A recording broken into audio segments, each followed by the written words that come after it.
ಮಗನು ಇವನು ಕೊಡುಗೈದಾನಿ, ಚಿನ್ನದ ಮಗನು ಇವನು ಅದ್ಭುತ ಜ್ಞಾನಿ. ಜನಸೇವೆಗೆಂದೇ ಹುಟ್ಟಿರುವ ದೇವರ ಕುಲವು, ಇವರ ನೆರಳೆ ಬಡವರಿಗೆ ನೂರಾನೆಯ ಬಲವು. ಈ ಮಣ್ಣಿಗೂ ಇವರ ಋಣವೈತೆ, ಪ್ರತಿ ಉಸಿರು ಇವರ ನೆನ್ಪಿನೈತೆ. ಜಯ ರತ್ನಾಕರ ಜಯ ರತ್ನಾಕರ ಜಯ ರತ್ನಾಕರ ಜಯತೋ, ಜಯ ರತ್ನಾಕರ ಜಯ ರತ್ನಾಕರ ಜಯ ರತ್ನಾಕರ ಜಯತೋ. ಮಣ್ಣಿನ ಮಗನು ಇವನು ಕೊಡಗೈದಾನಿ, ಚಿನ್ನದ ಮಗನು ಇವನು ಅದ್ಭುತ ಜ್ಞಾನಿ. ಕಲಘಟಗಿ ಮತಕ್ಷೇತ್ರದ ಜನರು ನನಗೆ ರಾಜಕೀಯ ಮರುಜೀವನ ಕೊಟ್ಟಿರ್ತಕ್ಕಂಥವ್ರು. ನಾನು ಕಲಘಟಗಿಯಲ್ಲಿ ಇರ್ತೀನಿ, ಮುಂದೆ ಬರ್ತಕ್ಕಂಥ ದಿನಗಳಲ್ಲಿ ಇಲ್ಲೇ ಕಲಘಟಗಿಯಿಂದನೇ ಸ್ಪರ್ಧೆ ಮಾಡ್ತೀನಿ ಅಂತ ಈ ಸಂದರ್ಭ ಕೂಡ ಹೇಳಿಕ್ಕೆ ಇಚ್ಛೆ ಬಯಸ್ತೇನೆ ಬಂಧುಗಳೇ.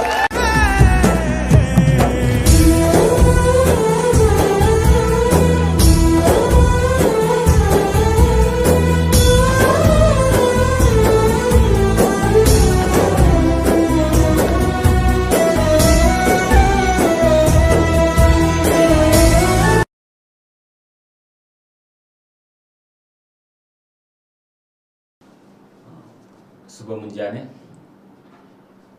ಡಾಕ್ಟರ್ ಬಾಬಾ ಸಾಹೇಬ್ ಅಂಬೇಡ್ಕರ್ ಅವರ ಜಯಂತಿಯ ಶುಭಾಶಯಗಳನ್ನು ಕೋರ್ತಾ ಭಾರತದ ಸಂವಿಧಾನದ ಮುಖ್ಯವಾಗಿರ್ತಕ್ಕಂಥ ಘಟ್ಟಕ್ಕೆ ಬಂದಿದ್ದೇವೆ. ನಾವು ಇವಾಗ ಎಮರ್ಜೆನ್ಸಿ ಪ್ರಾವಿಷನ್ಸ್ಗಳಂತೇಳಿ ಮಾತಾಡ್ತೀವಿ, ತುರ್ತು ಪರಿಸ್ಥಿತಿಗಳಂತೇಳಿ ಕರಿತೀವಿ. ಇಲ್ಲಿ ನೋಡಿ, ಈ ವಿಷಯಕ್ಕೆ ಸಂಬಂಧಪಟ್ಟಂತೆ ಇಲ್ಲಿ ಮುಖ್ಯವಾಗಿ UPSCಯಲ್ಲಿ ಕೂಡ ಇಲ್ಲಿ ಮೇನ್ಸಿಗೆ ಪ್ರಶ್ನೆ ಕೇಳ್ತಾರೆ. UPSCಯಲ್ಲಿ ಮೇನ್ಸಿಗೆ ಪ್ರಶ್ನೆ ಕೇಳ್ತಾರೆ. ಯಾಕಂತ ಹೇಳಿದ್ರೆ SR ಬೊಮ್ಮಾಯಿ ಕೇಸ್ ಅನ್ನೋದಲ್ಲ, ಆ ಕೇಸು ಒಂದು ಐತಿಹಾಸಿಕ ಒಂದು ತಿರುವನ್ನ ಪಡ್ಕೊಳ್ತದೆ. ಆ ಉದ್ದೇಶಕ್ಕೋಸ್ಕರ UPSC ಮೇನ್ಸ್ ನಲ್ಲಿ ಕೇಳ್ತಾರೆ, ಜೊತೆಗೆ KPSC ಮೇನ್ಸ್ ನಲ್ಲೂ ಸಹಿತ ಇಲ್ಲೇನ್ ಮಾಡ್ತಾರೆ ಅಂತ ಹೇಳಿದ್ರೆ ತುರ್ತು ಪರಿಸ್ಥಿತಿಗೆ ಸಂಬಂಧಪಟ್ಟಂತೆ ಪ್ರಶ್ನೆಗಳನ್ನ ಕೇಳ್ತಾ ಹೋಗ್ತಾರೆ.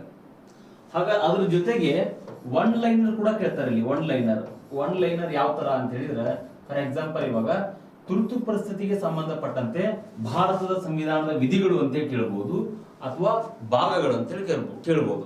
ಆ ರೀತಿ ಕೇಳಿದಾಗ ಇಲ್ಲಿ ಸಂವಿಧಾನದ ಭಾಗ ಬಂದ್ಬಿಟ್ಟು ಭಾಗ 18ರಲ್ಲಿ ಏನಾಗ್ತಾ ಇದೆ, ತುರ್ತು ಪರಿಸ್ಥಿತಿ ಬಗ್ಗೆ ವಿವರಣೆ ನೀಡ್ತೇವೆ ನಾವು. ಜೊತೆಗೆ 352ರಿಂದ ಹಿಡ್ಕೊಂಡು 360ರವರೆಗಿನ ವಿಧಿಗಳು ಏನಿದಾವಲ್ಲ, ಆ ವಿಧಿಗಳು ಸಹಿತ ಈ ಎಮರ್ಜೆನ್ಸಿ ಪ್ರಾವಿಷನ್ಸ್ ಗಳಿಗೆ ಸಂಬಂಧಪಟ್ಟವು. 352ರಿಂದ ಹಿಡಿದು 360ರವರೆಗಿನ ವಿಧಿಗಳು ಏನಿದಾವು ತುರ್ತು ಪರಿಸ್ಥಿತಿಗೆ ಸಂಬಂಧಪಟ್ಟಿದ್ದಾವೆ. ಪ್ರಶ್ನೆ ಕೇಳಬಹುದು. ಈಗಾಗಲೇ PCಯಲ್ಲಿ ಪ್ರಶ್ನೆ ಕೇಳಿದ್ದಾರೆ, ಏನು, ತುರ್ತು ಪರಿಸ್ಥಿತಿಗೆ ಸಂಬಂಧಪಟ್ಟಂತೆ ಭಾರತದ ಸಂವಿಧಾನದ ಭಾಗ ಬಂದ್ಬಿಟ್ಟು ಭಾಗ 18. ಭಾಗ 18ನಲ್ಲಿ ಏನ್ ಮಾಡಿದ್ವಿ ನಾವು, ಎಮರ್ಜೆನ್ಸಿ ಪ್ರಾವಿಷನ್ಸ್ಗಳಿಗೆ ಸಂಬಂಧಪಟ್ಟಂತೆ ಮಾಹಿತಿಗಳನ್ನ ತುಂಬಲಾಗಿದೆ. ವಿಧಿ ಬಂದ್ಬಿಟ್ಟು ಸಂವಿಧಾನದ 352ರಿಂದ 360ರವರೆಗಿನ ವಿಧಿಗಳೇನಿದಾವಲ್ಲ, ತುರ್ತು ಪರಿಸ್ಥಿತಿಗೆ ಸಂಬಂಧಪಟ್ಟಂತೆ ವಿಧಿಗಳನ್ನ ಕಾಣ್ತೇವೆ ನಾವು. ಓಕೆ, ಹಾಗಾದ್ರೆ ಅದ್ರ ಜೊತೆಗೆ ಈ ತುರ್ತು ಪರಿಸ್ಥಿತಿ ಬಗ್ಗೆ ನಾವು ಮಾತನಾಡೋದಾದ್ರೆ ಇಲ್ಲಿ ಮುಖ್ಯವಾಗಿ ನೋಡ್ರಿ, ಈ ತುರ್ತು ಪರಿಸ್ಥಿತಿಗೆ ಸಂಬಂಧಪಟ್ಟಂತೆ ಇಲ್ಲಿ ಗೌರ್ಮೆಂಟ್ ಆಫ್ ಇಂಡಿಯಾ ಆಕ್ಟ್ ಏನದಲ್ಲ, ಗೌರ್ಮೆಂಟ್ ಆಫ್ ಇಂಡಿಯಾ ಆಕ್ಟ್ 1935, ಇದ್ರ ಬಗ್ಗೆನೂ ಕೂಡ ಒಂಚೂರು ನಾವು ಮಾತಾಡ್ಬೇಕಾಗ್ತದ. ಈ ಗೌರ್ಮೆಂಟ್ ಆಫ್ ಇಂಡಿಯಾ ಆಕ್ಟ್ ಅಂತಕ್ಕಂಥದ್ದು ಏನದಲ್ರಿ, ಈಗಾಗಲೇ ನಾನು ಹೇಳಿದೆ, ಭಾರತದ ಸಂವಿಧಾನದ ಒಂದು ಮಿನಿ ಕಾನ್ಸ್ಟಿಟ್ಯೂಷನ್ ಅಂತೇಳಿ ಕರಿತೀವಿ ಅದನ್ನು. ಯಾಕೆ ಹೇಳ್ರಿ, 1935 ಆಕ್ಟ್, ಭಾರತ ಸರ್ಕಾರ ಆಕ್ಟ್ ಏನದಲ್ಲ, ಹಲವಾರು ರೀತಿಯಾಗಿರ್ತಕ್ಕಂಥ ವಿಚಾರಗಳನ್ನ ಆ ಭಾರತದ ಸರ್ಕಾರ ಒಂದು ಕಾಯ್ದೆಯಿಂದಲೇ ನಾವು ಎರವಲ ಪಡ್ಕೊಳ್ತೇವೆ. ಅಲ್ಲಿರ್ತಕ್ಕಂಥ ಒಂದು ಫೆಡರಲ್ ಸಿಸ್ಟಮ್ ಆಗಿರ್ಬೋದು, ಎಮರ್ಜೆನ್ಸಿ ಪ್ರಾವಿಷನ್ಸ್ಗಳಾಗಿರ್ಬೋದು, ಅವೆಲ್ಲ ವಿಚಾರಗಳನ್ನ ನಾವು ಬ್ರಿಟಿಷರಿಂದಲೇ ಪ್ರಭಾವಿತಗೊಂಡಿದ್ವಿ. ಅದ್ರ ಜೊತೆಗೆ ಏನ್ ಮಾಡಿದ್ವಿ ಅಂತ ಹೇಳಿದ್ರೆ, ಆ 1935 ಆಕ್ಟ್ ಏನದಲ್ಲ, ನಮ್ಮ ಸ್ವಾತಂತ್ರ್ಯ ಹೋರಾಟಗಾರರ ಫಲದಿಂದಲೇ ಬಂದಿದ್ದದು. ಆ ಉದ್ದೇಶಕ್ಕೋಸ್ಕರ ಅದರಲ್ಲಿ ಕೆಲವೊಂದಿಷ್ಟು ಗುಡ್ ವಿಲ್ಗಳನ್ನ, ಒಳ್ಳೆ ಅಂಶಗಳನ್ನ ನಾವು ತೆಗೆದುಕೊಂಡಿದ್ದೀವಿ. ಅದೇ ರೀತಿಯಾಗಿ ಈ ಎಮರ್ಜೆನ್ಸಿಗೆ ಸಂಬಂಧಪಟ್ಟಂತೆ, ಈ ತುರ್ತು ಪರಿಸ್ಥಿತಿಗೆ ಸಂಬಂಧಪಟ್ಟಂತೆ ಗೌರ್ಮೆಂಟ್ ಆಫ್ ಇಂಡಿಯಾ ಆಕ್ಟ್ ನಿಂದಲೂ ಸಹಿತ ನಾವು ಕೆಲವೊಂದಿಷ್ಟು ವಿಷಯಗಳನ್ನ ತೆಗೆದುಕೊಂಡಿದ್ದೀವಿ. ಆದ್ರೆ ನಿಮಗೆ ಒಂದು ದ್ವಂದ್ವ ಉಂಟಾಗ್ತದೆ. ಇಲ್ಲಿ ಜರ್ಮನಿಯ ವೇಮರ್ ಕಾನ್ಸ್ಟಿಟ್ಯೂಷನ್ ಕೂಡ ಬರ್ತದ. ಜರ್ಮನಿಯ ವೇಮರ್ ಕಾನ್ಸ್ಟಿಟ್ಯೂಷನ್, ಜರ್ಮನಿ ವೇಮರ್ ಸಂವಿಧಾನ, ವೇಮರ್ ಸಂವಿಧಾನ ಸರ್ ಮತ್ತೆ ನೀವು already government of India act ಅಂತ ಹೇಳ್ತಾ ಇದ್ರಿ, ಮತ್ತೆ ಇಲ್ಲಿ ಜರ್ಮನಿಯ ವೇಮರ್ ಕಾನ್ಸ್ಟಿಟ್ಯೂಷನ್ ಅಂತ ಹೇಳ್ತಾ ಇದ್ರಿ ಅಂತ ಹೇಳಿದ್ರೆ ಇಲ್ಲಿ ಒಂದ್ ಅರ್ಥ ಮಾಡ್ಕೊಡ್ರಿ, ಜರ್ಮನಿಯ ವೇಮರ್ ಕಾನ್ಸ್ಟಿಟ್ಯೂಷನ್ ಏನದ ಅಲ್ಲ, ಈ ವೇಮರ್ ಕಾನ್ಸ್ಟಿಟ್ಯೂಷನ್ ಇಂದಲೇ ಎಮರ್ಜೆನ್ಸಿ ಪ್ರಾವಿಷನ್ಸ್ ಗಳನ್ನ ನಾವು ತೆಗೆದುಕೊಂಡಿವಿ.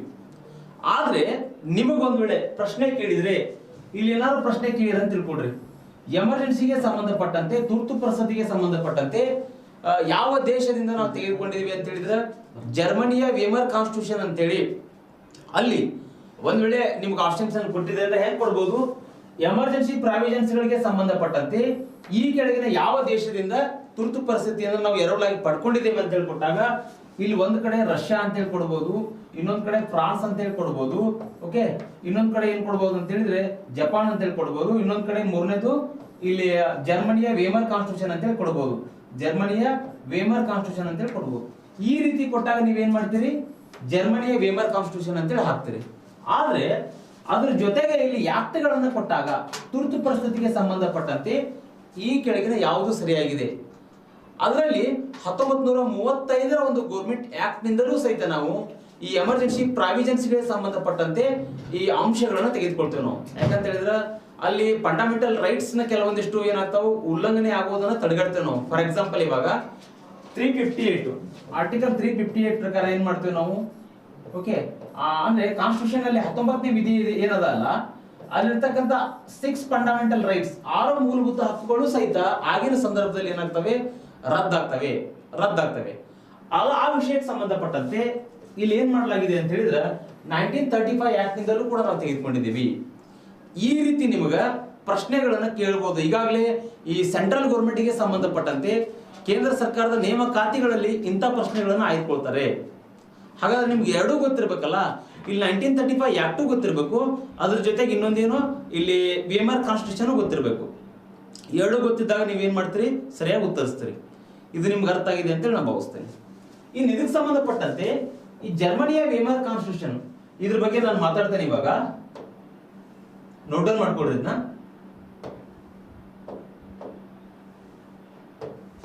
ಇಲ್ಲಿ ನೋಡ್ರಿ, ಜರ್ಮನಿಯ ವೇಮರ್ ಕಾನ್ಸ್ಟಿಟ್ಯೂಷನ್ ಇಂದ ನಾವು ತೆಗೆದುಕೊಂಡಿವಿ ಅಂತ ಹೇಳಿದ್ವಿ.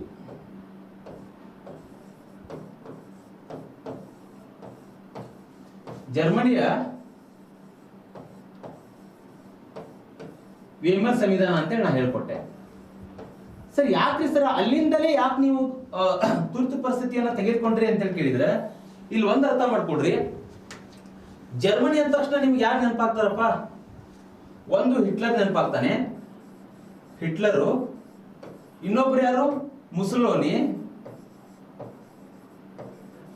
ಅಂದ್ರೆ ಸರ್ವಾಧಿಕಾರಿಗಳು ನೆನಪಾಗ್ತಾರೆ ನಿಮಗೆ. ಹಿಟ್ಲರ್ ಅಂದ ತಕ್ಷಣ ಸರ್ವಾಧಿಕಾರಿನೇ, ಮುಸೋಲಿನಿ ಅಂದ ತಕ್ಷಣ ಸರ್ವಾಧಿಕಾರಿಗಳೇನೆ. ಹಾಗಾದ್ರೆ ಈ ಹಿಟ್ಲರ್ ಏನ್ ಮಾಡ್ತಾನೆ ಅಂತ ಹೇಳಿದ್ರೆ, ಹಿಟ್ಲರು 1933ರಲ್ಲಿ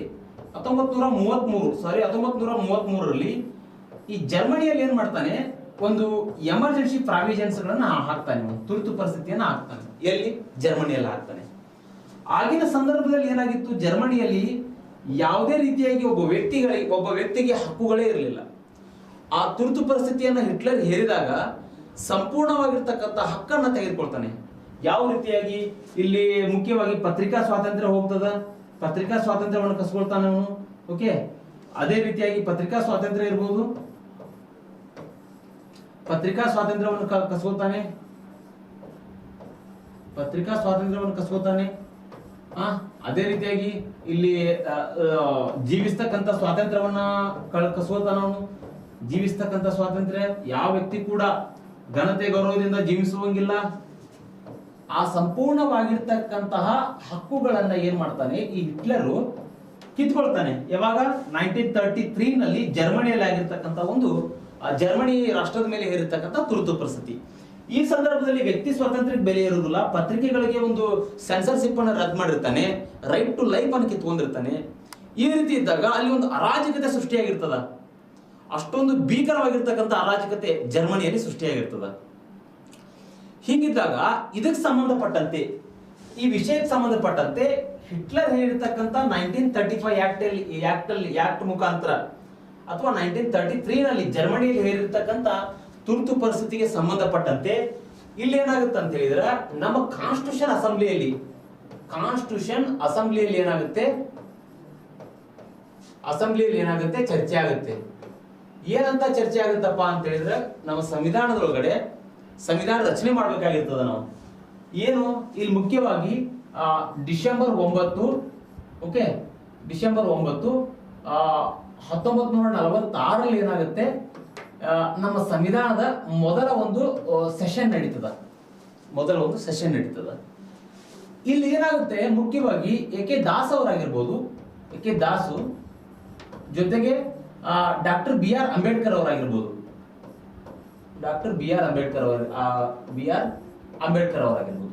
ಓಕೆ. ಇವತ್ತು ನಾವು ಅವರನ್ನ ನೆನೆಸ್ಕೊಳ್ಳೇಬೇಕು. ಯಾಕಂತ ಹೇಳಿದ್ರೆ ಇವತ್ತು ಡಾಕ್ಟರ್ ಬಿ.ಆರ್. ಅಂಬೇಡ್ಕರ್ ಅವರ ಜಯಂತಿಯನ್ನು ನಾವು ಆಲ್ ಓವರ್ ಇಡೀ ವಿಶ್ವದಾದ್ಯಂತಲೂ ಕೂಡ ಇವತ್ತು ನಾವು ತುಂಬಾ ವಿಜೃಂಭಣೆಯನ್ನ ಮಾಡ್ತಾ ಇದ್ದೀವಿ. ಯಾಕಂತ ಹೇಳಿದ್ರೆ ಇವತ್ತು ಅವರು ಕೊಟ್ಟಿರ್ತಕ್ಕಂಥ ಕೆಲವೊಂದಿಷ್ಟು ಆದರ್ಶಗಳಾಗಿರ್ಬೋದು, ಅವರು ನಮ್ಮ ಸಂವಿಧಾನಕ್ಕೆ ನೀಡಿರ್ತಕ್ಕಂಥ ಕೆಲವೊಂದಿಷ್ಟು ಉತ್ತಮವಾಗಿರ್ತಕ್ಕಂಥ ಮೌಲ್ಯಗಳಾಗಿರ್ಬೋದು, ಅವೆಲ್ಲಗಳು ಕೂಡ ಏನಂತ ಹೇಳಿದ್ರೆ ಇವತ್ತಿನ ದಿನಮಾನದಲ್ಲಿ ತುಂಬಾ ಮಹತ್ವವನ್ನು ಪಡ್ಕೊಳ್ತವೆ. ಹೀಗಾಗಿ ಅವರ ಜಯಂತಿಯನ್ನ ಇವತ್ತು ಆಚರಣೆ ಮಾಡ್ತಾ ಇದ್ದೇವಲ್ಲ ನಾವು, ಆ ಜಯಂತಿಯನ್ನ ಆಚರಣೆ ಮಾಡ್ಬೇಕಾಗಿತ್ತಂತ ಹೇಳಿದ್ರೆ ಮುಖ್ಯವಾಗಿ ಆ ಡಾಕ್ಟರ್ ಬಿ.ಆರ್. ಅಂಬೇಡ್ಕರ್ ಅವರ ಆದರ್ಶಗಳೇನದಾವಲ್ಲ, ಆದರ್ಶಗಳು, ಮೌಲ್ಯಗಳು, ಸಂವಿಧಾನಕ್ಕೆ ನೀಡಿರ್ತಕ್ಕಂಥ ಕೊಡುಗೆಗಳು, ಈ ರೀತಿ ಅವರ ಒಂದು ಸಿದ್ಧಾಂತಗಳನ್ನು ನಾವೇನ್ ಮಾಡಬೇಕು, ಅಧ್ಯಯನ ಮಾಡಬೇಕು.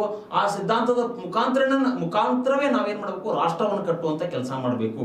ಓಕೆ, ಹೀಗಿದ್ದಾಗ ಇಲ್ಲಿ ಡಾಕ್ಟರ್ ಬಿ.ಆರ್. ಅಂಬೇಡ್ಕರ್ ಅವರಿಗೆ ಸಂಬಂಧಪಟ್ಟಂತೆ ಜರ್ಮನಿಯ ವೇಮರ್ ಕಾನ್ಸ್ಟಿಟ್ಯೂಷನ್ ಪ್ರಕಾರ ನಾವೇನ್ ಮಾಡಿದೀವಿ, ಕಾನ್ಸ್ಟಿಟ್ಯೂಷನ್ ಅಂದ್ರೆ ಎಮರ್ಜೆನ್ಸಿ ಪ್ರಾವಿಷನ್ಸ್ ಗಳನ್ನ ತೆಗೆದುಕೊಂಡಿದ್ದೀವಿ. ಹಾಗಾದ್ರೆ ಇಲ್ಲಿ ಮುಖ್ಯವಾಗಿ ಏನಂತ ಹೇಳಿದ್ರೆ, ಹಿಟ್ಲರು 1933 ನಲ್ಲಿ ಅಲ್ಲಿ ಎಮರ್ಜೆನ್ಸಿ ಪ್ರಾವಿಷನ್ಸ್ ಗಳನ್ನ ಹೇರಿರ್ತಾನೆ. ಹೀಗಿದ್ದಾಗ ನಾವು ಸಹಿತ ನಮ್ಮ ಸಂವಿಧಾನದಲ್ಲಿಯೂ ಸಹಿತ ಏನ್ ಮಾಡ್ಬೇಕು, ನಾವು ಆ ಎಮರ್ಜೆನ್ಸಿ ಪ್ರಾವಿಷನ್ಸ್ ಗಳನ್ನ ತೆಗೆದುಕೊಳ್ಬೇಕು ಅಂತಂದಾಗ ಇಲ್ಲಿ ದಾಸ್ ಅವರು ಹೇಳ್ತಾರೆ, ಇಲ್ಲಪ್ಪ, ಒಂದ್ ವೇಳೆ ಇಲ್ಲಿ ಎಮರ್ಜೆನ್ಸಿ ಪ್ರಾವಿಷನ್ಸ್ ಗಳನ್ನ ಕೊಟ್ಟು ಬಿಟ್ರೆ ರಾಷ್ಟ್ರಪತಿ ಅಂತಕ್ಕಂಥವನು, ಪ್ರೆಸಿಡೆಂಟ್ ಅಂತಕ್ಕಂಥವನು ತುಂಬಾ ಸರ್ವಾಧಿಕಾರಿ ಆಗ್ತಾನ್ರಿ. ಇಲ್ಲಿ ಸರ್ವಾಧಿಕಾರಿ ಆಗ್ತಾನೆ, ಅವನು ಅಧಿಕಾರದ ದುರುಪಯೋಗವನ್ನು ಪಡ್ಕೊಳ್ತಾನೆ. ಆ ಉದ್ದೇಶಕ್ಕೋಸ್ಕರ ಬೇಡ, ಯಾವುದೇ ಕಾರಣಕ್ಕೂ ಎಮರ್ಜೆನ್ಸಿ ಪ್ರಾವಿಷನ್ಸ್ ಗಳನ್ನ ನಮ್ಮ ಕಾನ್ಸ್ಟಿಟ್ಯೂಷನ್ ನಲ್ಲಿ ನಾವು ಹಾಕೋದು ಬೇಡ ಅಂತೇಳಿ ದಾಸ್ ಅವರು ಕೂಡ ಅಲ್ಲಿ ಏನ್ ಮಾಡ್ತಾರೆ, ವಾದಗಳನ್ನ ಮಾಡ್ತಾರೆ. ದಾಸ್ ಅವರು ಕೂಡ ಆರ್ಗ್ಯುಮೆಂಟ್ ಗಳನ್ನ ಮಾಡ್ತಾರೆ. ಹೀಗಿದ್ದಾಗ ಇಲ್ಲಿ ಮುಖ್ಯವಾಗಿ ಏನಾಗುತ್ತೆ, ಡಾಕ್ಟರ್ ಬಿ.ಆರ್. ಅಂಬೇಡ್ಕರ್ ಅವರು ಸಂವಿಧಾನದ ಶಿಲ್ಪಿ ಅಂತೇಳಿ ಮಾತಾಡ್ತೇವೆ ನಾವು, ಅವರು ಒಂದು ಮಾತನ್ನು ಹೇಳ್ತಾರೆ. ಏನಂತ ಹೇಳಿದ್ರೆ, ಯಾವ ರೀತಿಯಾಗಿ ನಮ್ಮ ಸಂವಿಧಾನವನ್ನು ನಾವು ಕಟ್ತಾ ಇದ್ದೇವಲ್ಲ ಇವಾಗ, ಜರ್ಮನಿಯಲ್ಲಿ ಯಾವ ರೀತಿಯಾಗಿ ಹಿಟ್ಲರ್ ದುರುಪಯೋಗ ಪಡಿಸ್ಕೊಂಡಿದ್ದಾನಲ್ಲ ತುರ್ತು ಪರಿಸ್ಥಿತಿಯನ್ನ, ಆ ರೀತಿ ನಮ್ಮ ಭಾರತದಲ್ಲಿ ನಾನು ಆ ತುರ್ತು ಪರಿಸ್ಥಿತಿಯನ್ನ ದುರುಪಯೋಗ ಆಗ್ಲಿಕ್ಕೆ ಬಿಡುವುದಿಲ್ಲ. ಆ ತುರ್ತು ಪರಿಸ್ಥಿತಿಯನ್ನ ಸಾರ್ಥಕ ಮಾಡುವಂತ ಕೆಲಸ ನಾನು ಮಾಡ್ತೇನೆ. ಅದೇ ರೀತಿಯಾಗಿ ಅಲ್ಲಿ ಯಾವುದೇ ರೀತಿಯಾಗಿ ಜರ್ಮನಿಯಲ್ಲಿ ಇರ್ತಕ್ಕಂಥ ಸರ್ವಾಧಿಕಾರತ್ವ ವ್ಯವಸ್ಥೆಯನ್ನು ನಾನು ಇಲ್ಲಿ ನನ್ನ ದೇಶದಲ್ಲಿ ರೂಪಿಸ್ಲಿಕ್ಕೆ ಕೊಡೋದಿಲ್ಲ ಅಂತೇಳಿ ಡಾಕ್ಟರ್ ಬಿ.ಆರ್. ಅಂಬೇಡ್ಕರ್ ಅವರು ಏನ್ ಮಾಡ್ತಾರೆ, ಆ ತುರ್ತು ಪರಿಸ್ಥಿತಿಯನ್ನ ನಮ್ಮ ಒಂದು ಸಂವಿಧಾನಕ್ಕೆ ಹೇರ್ತಕ್ಕಂಥ ಕೆಲಸ ಮಾಡ್ತಾರೆ. ಸಂವಿಧಾನಕ್ಕೆ ಅಂದ್ರೆ ಸಂವಿಧಾನದಲ್ಲಿ ಅಳವಡಿಸ್ತಕ್ಕಂಥ ಕೆಲಸ ಮಾಡ್ತಾರೆ. ಹಾಗಾದ್ರೆ ಅರ್ಥ ಮಾಡ್ಕೊಂಡಿರಲ್ಲ, ಇದರ ಒಂದು ಹಿಸ್ಟ್ರಿ ನಿಮ್ಗೆ ಅರ್ಥ ಆಯ್ತಲ್ಲ. ಹಾಗಾದ್ರೆ ಯಾವ ರೀತಿಯಾಗಿ ನಾವು ಜರ್ಮನಿಯಿಂದ ತೆಗೆದುಕೊಂಡಿವಿ, ಕಾನ್ಸ್ಟಿಟ್ಯೂಷನ್ ಅಸೆಂಬ್ಲಿಯಲ್ಲಿ ಯಾವ ರೀತಿಯಾಗಿ ಡಿಬೇಟ್ ಆಯಿತು, ಅದಕ್ಕೆ ಸಂಬಂಧಪಟ್ಟಂತೆ ಕೊನೆಯದಾಗಿ ಡಾಕ್ಟರ್ ಬಿ.ಆರ್. ಅಂಬೇಡ್ಕರ್ ಅವರ ಒಂದು ಫಲದ ಒಂದು ಅಂದ್ರೆ ಅವರ ಒಂದು ಶ್ರಮದ ಫಲವಾಗಿ ಏನಾಯ್ತು ಅಂತ ಹೇಳಿದ್ರೆ, ಇಲ್ಲಿ ಆ ತುರ್ತು ಪರಿಸ್ಥಿತಿ ಅಂತಕ್ಕಂಥದ್ದನ್ನು ನಾವು ಅಂದ್ರೆ ನಮ್ಮಲ್ಲಿ ಏನ್ ಮಾಡಲಾಗಿದೆ, ತುರ್ತು ಪರಿಸ್ಥಿತಿ ಒಂದ್ ವೇಳೆ ದುರುಪಯೋಗ ಆಗ್ತಾ ಇದೆ ಅಂತೇಳಿ ಗೊತ್ತಾಯ್ತು ಅಂತ ತಿಳ್ಕೊಳ್ಳಪ್ಪ, ಕಾನ್ಸ್ಟಿಟ್ಯೂಷನ್ ಅಸೆಂಬ್ಲಿ ಒಳಗಡೆ ಚರ್ಚೆ ಆಗ್ತದ. ತುರ್ತು ಪರಿಸ್ಥಿತಿ ದುರುಪಯೋಗ ಆಗ್ತಾ ಇದೆಯಪ್ಪ, ಇವಾಗ ಹಿಟ್ಲರ್ ನಾಜಿವಾದ ಅವರನ್ನ ದಂಡುಕೋರರು ಅಂತೇಳಿ ಕರಿತೀವಿ ನಾವು, ಅವರು ದುರುಪಯೋಗನ ಪಡಿಸ್ಕೊಂಡ್ರು. ಆದ್ರೆ ನಮ್ಮ ದೇಶದಲ್ಲಿ ಕೂಡ ಅಂತ ದುರುಪಯೋಗ ಆಗ್ಬಹುದು ಅಂತೇಳಿ ರಾಷ್ಟ್ರಪತಿಗಳು ದುರುಪಯೋಗ ಪಡಿಸ್ಕೋಬಹುದು ಅಂತೇಳಿ ಹೇಳಿದ್ರು. ಇಲ್ಲಿ ಕ್ಯಾಬಿನೆಟ್ ಕಮಿಟಿಯ ಆಧಾರದ ಮೇಲೆ ರಾಷ್ಟ್ರಪತಿಗಳು ಏನ್ ಮಾಡ್ತಾರೆ, ತುರ್ತು ಪರಿಸ್ಥಿತಿಯನ್ನು ಘೋಷಣೆ ಮಾಡ್ತಾರೆ. ಓಕೆ, ಆದ್ರೆ ಇಲ್ಲಿ ಮುಖ್ಯವಾಗಿ ಏನಂತ ಹೇಳಿದ್ರೆ, ಇಲ್ಲಿ ಯಾವುದೇ ಕಾರಣಕ್ಕೂ ತುರ್ತು ಪರಿಸ್ಥಿತಿ ದುರುಪಯೋಗ ಆಗ್ತಾ ಇದೆ ಅಂತೇಳಿ ಏನಾದ್ರು ಅಂಶಗಳು ಬೆಳಕಿಗೆ ಬಂದ್ರೆ ಅದನ್ನ ಏನ್ ಮಾಡ್ಬೋದು, ನಾವು ಕಾನ್ಸ್ಟಿಟ್ಯೂಷನ್ ಅಮೆಂಡ್ಮೆಂಟ್ ಮಾಡ್ಬೋದಲ್ಲಪ್ಪ. ಸಂವಿಧಾನ ತಿದ್ದುಪಡಿಯನ್ನು ಮಾಡೋದ್ರ ಮೂಲಕವಾಗಿ ತುರ್ತು ಪರಿಸ್ಥಿತಿಗೆ ಸಂಬಂಧಪಟ್ಟಂತಹ ಅಂಶಗಳನ್ನ ನಾವು ಹಿಡಿತದಲ್ಲಿ ಇಟ್ಕೋಬಹುದು. ಅದು ದೇಶದ ಐಕ್ಯತೆ, ಸಮಗ್ರತೆ, ಆಮೇಲೆ ಭಾವೈಕ್ಯತೆ ಜೊತೆಗೆ ಸಂವಿಧಾನದ ವಿರೋಧಿ ಏನಾದ್ರೂ ಆಗಿತ್ತು ಅಂತ ಹೇಳಿದ್ರೆ ನಾವು ಸುಪ್ರೀಂ ಕೋರ್ಟಿಗೆ ಸಹಿತ ಹೋಗ್ಬೋದು. ಜುಡಿಷಿಯಲ್ ರಿವ್ಯೂಗೆ ಒಳಪಡ್ತದ, ನ್ಯಾಯಾಂಗ ವಿಮರ್ಶೆಗೆ ಒಳಪಡ್ತದ, ನ್ಯಾಯಾಂಗದ ಪುನರ್ ಪರಿಶೀಲನೆಗೆ ಒಳಪಡ್ತದ. ಇದಕ್ಕೆ ಸಂಬಂಧಪಟ್ಟಂತೆ ಮಿನರ್ವಾ ಮಿಲ್ಸ್ ಕೇಸ್ನಲ್ಲಿಯೂ ಸಹಿತ ಮಿನರ್ವಾ ಮಿಲ್ಸ್ ಕೇಸ್ನಲ್ಲಿಯೂ ಸಹಿತ ತುರ್ತು ಪರಿಸ್ಥಿತಿ ನ್ಯಾಯಾಂಗ ವಿಮರ್ಶೆಗೆ ಒಳಪಡುತ್ತದ ಅಂತ ಹೇಳಲಾಗಿದೆ. ಅರ್ಥ ಮಾಡ್ಕೊಳ್ರಿ.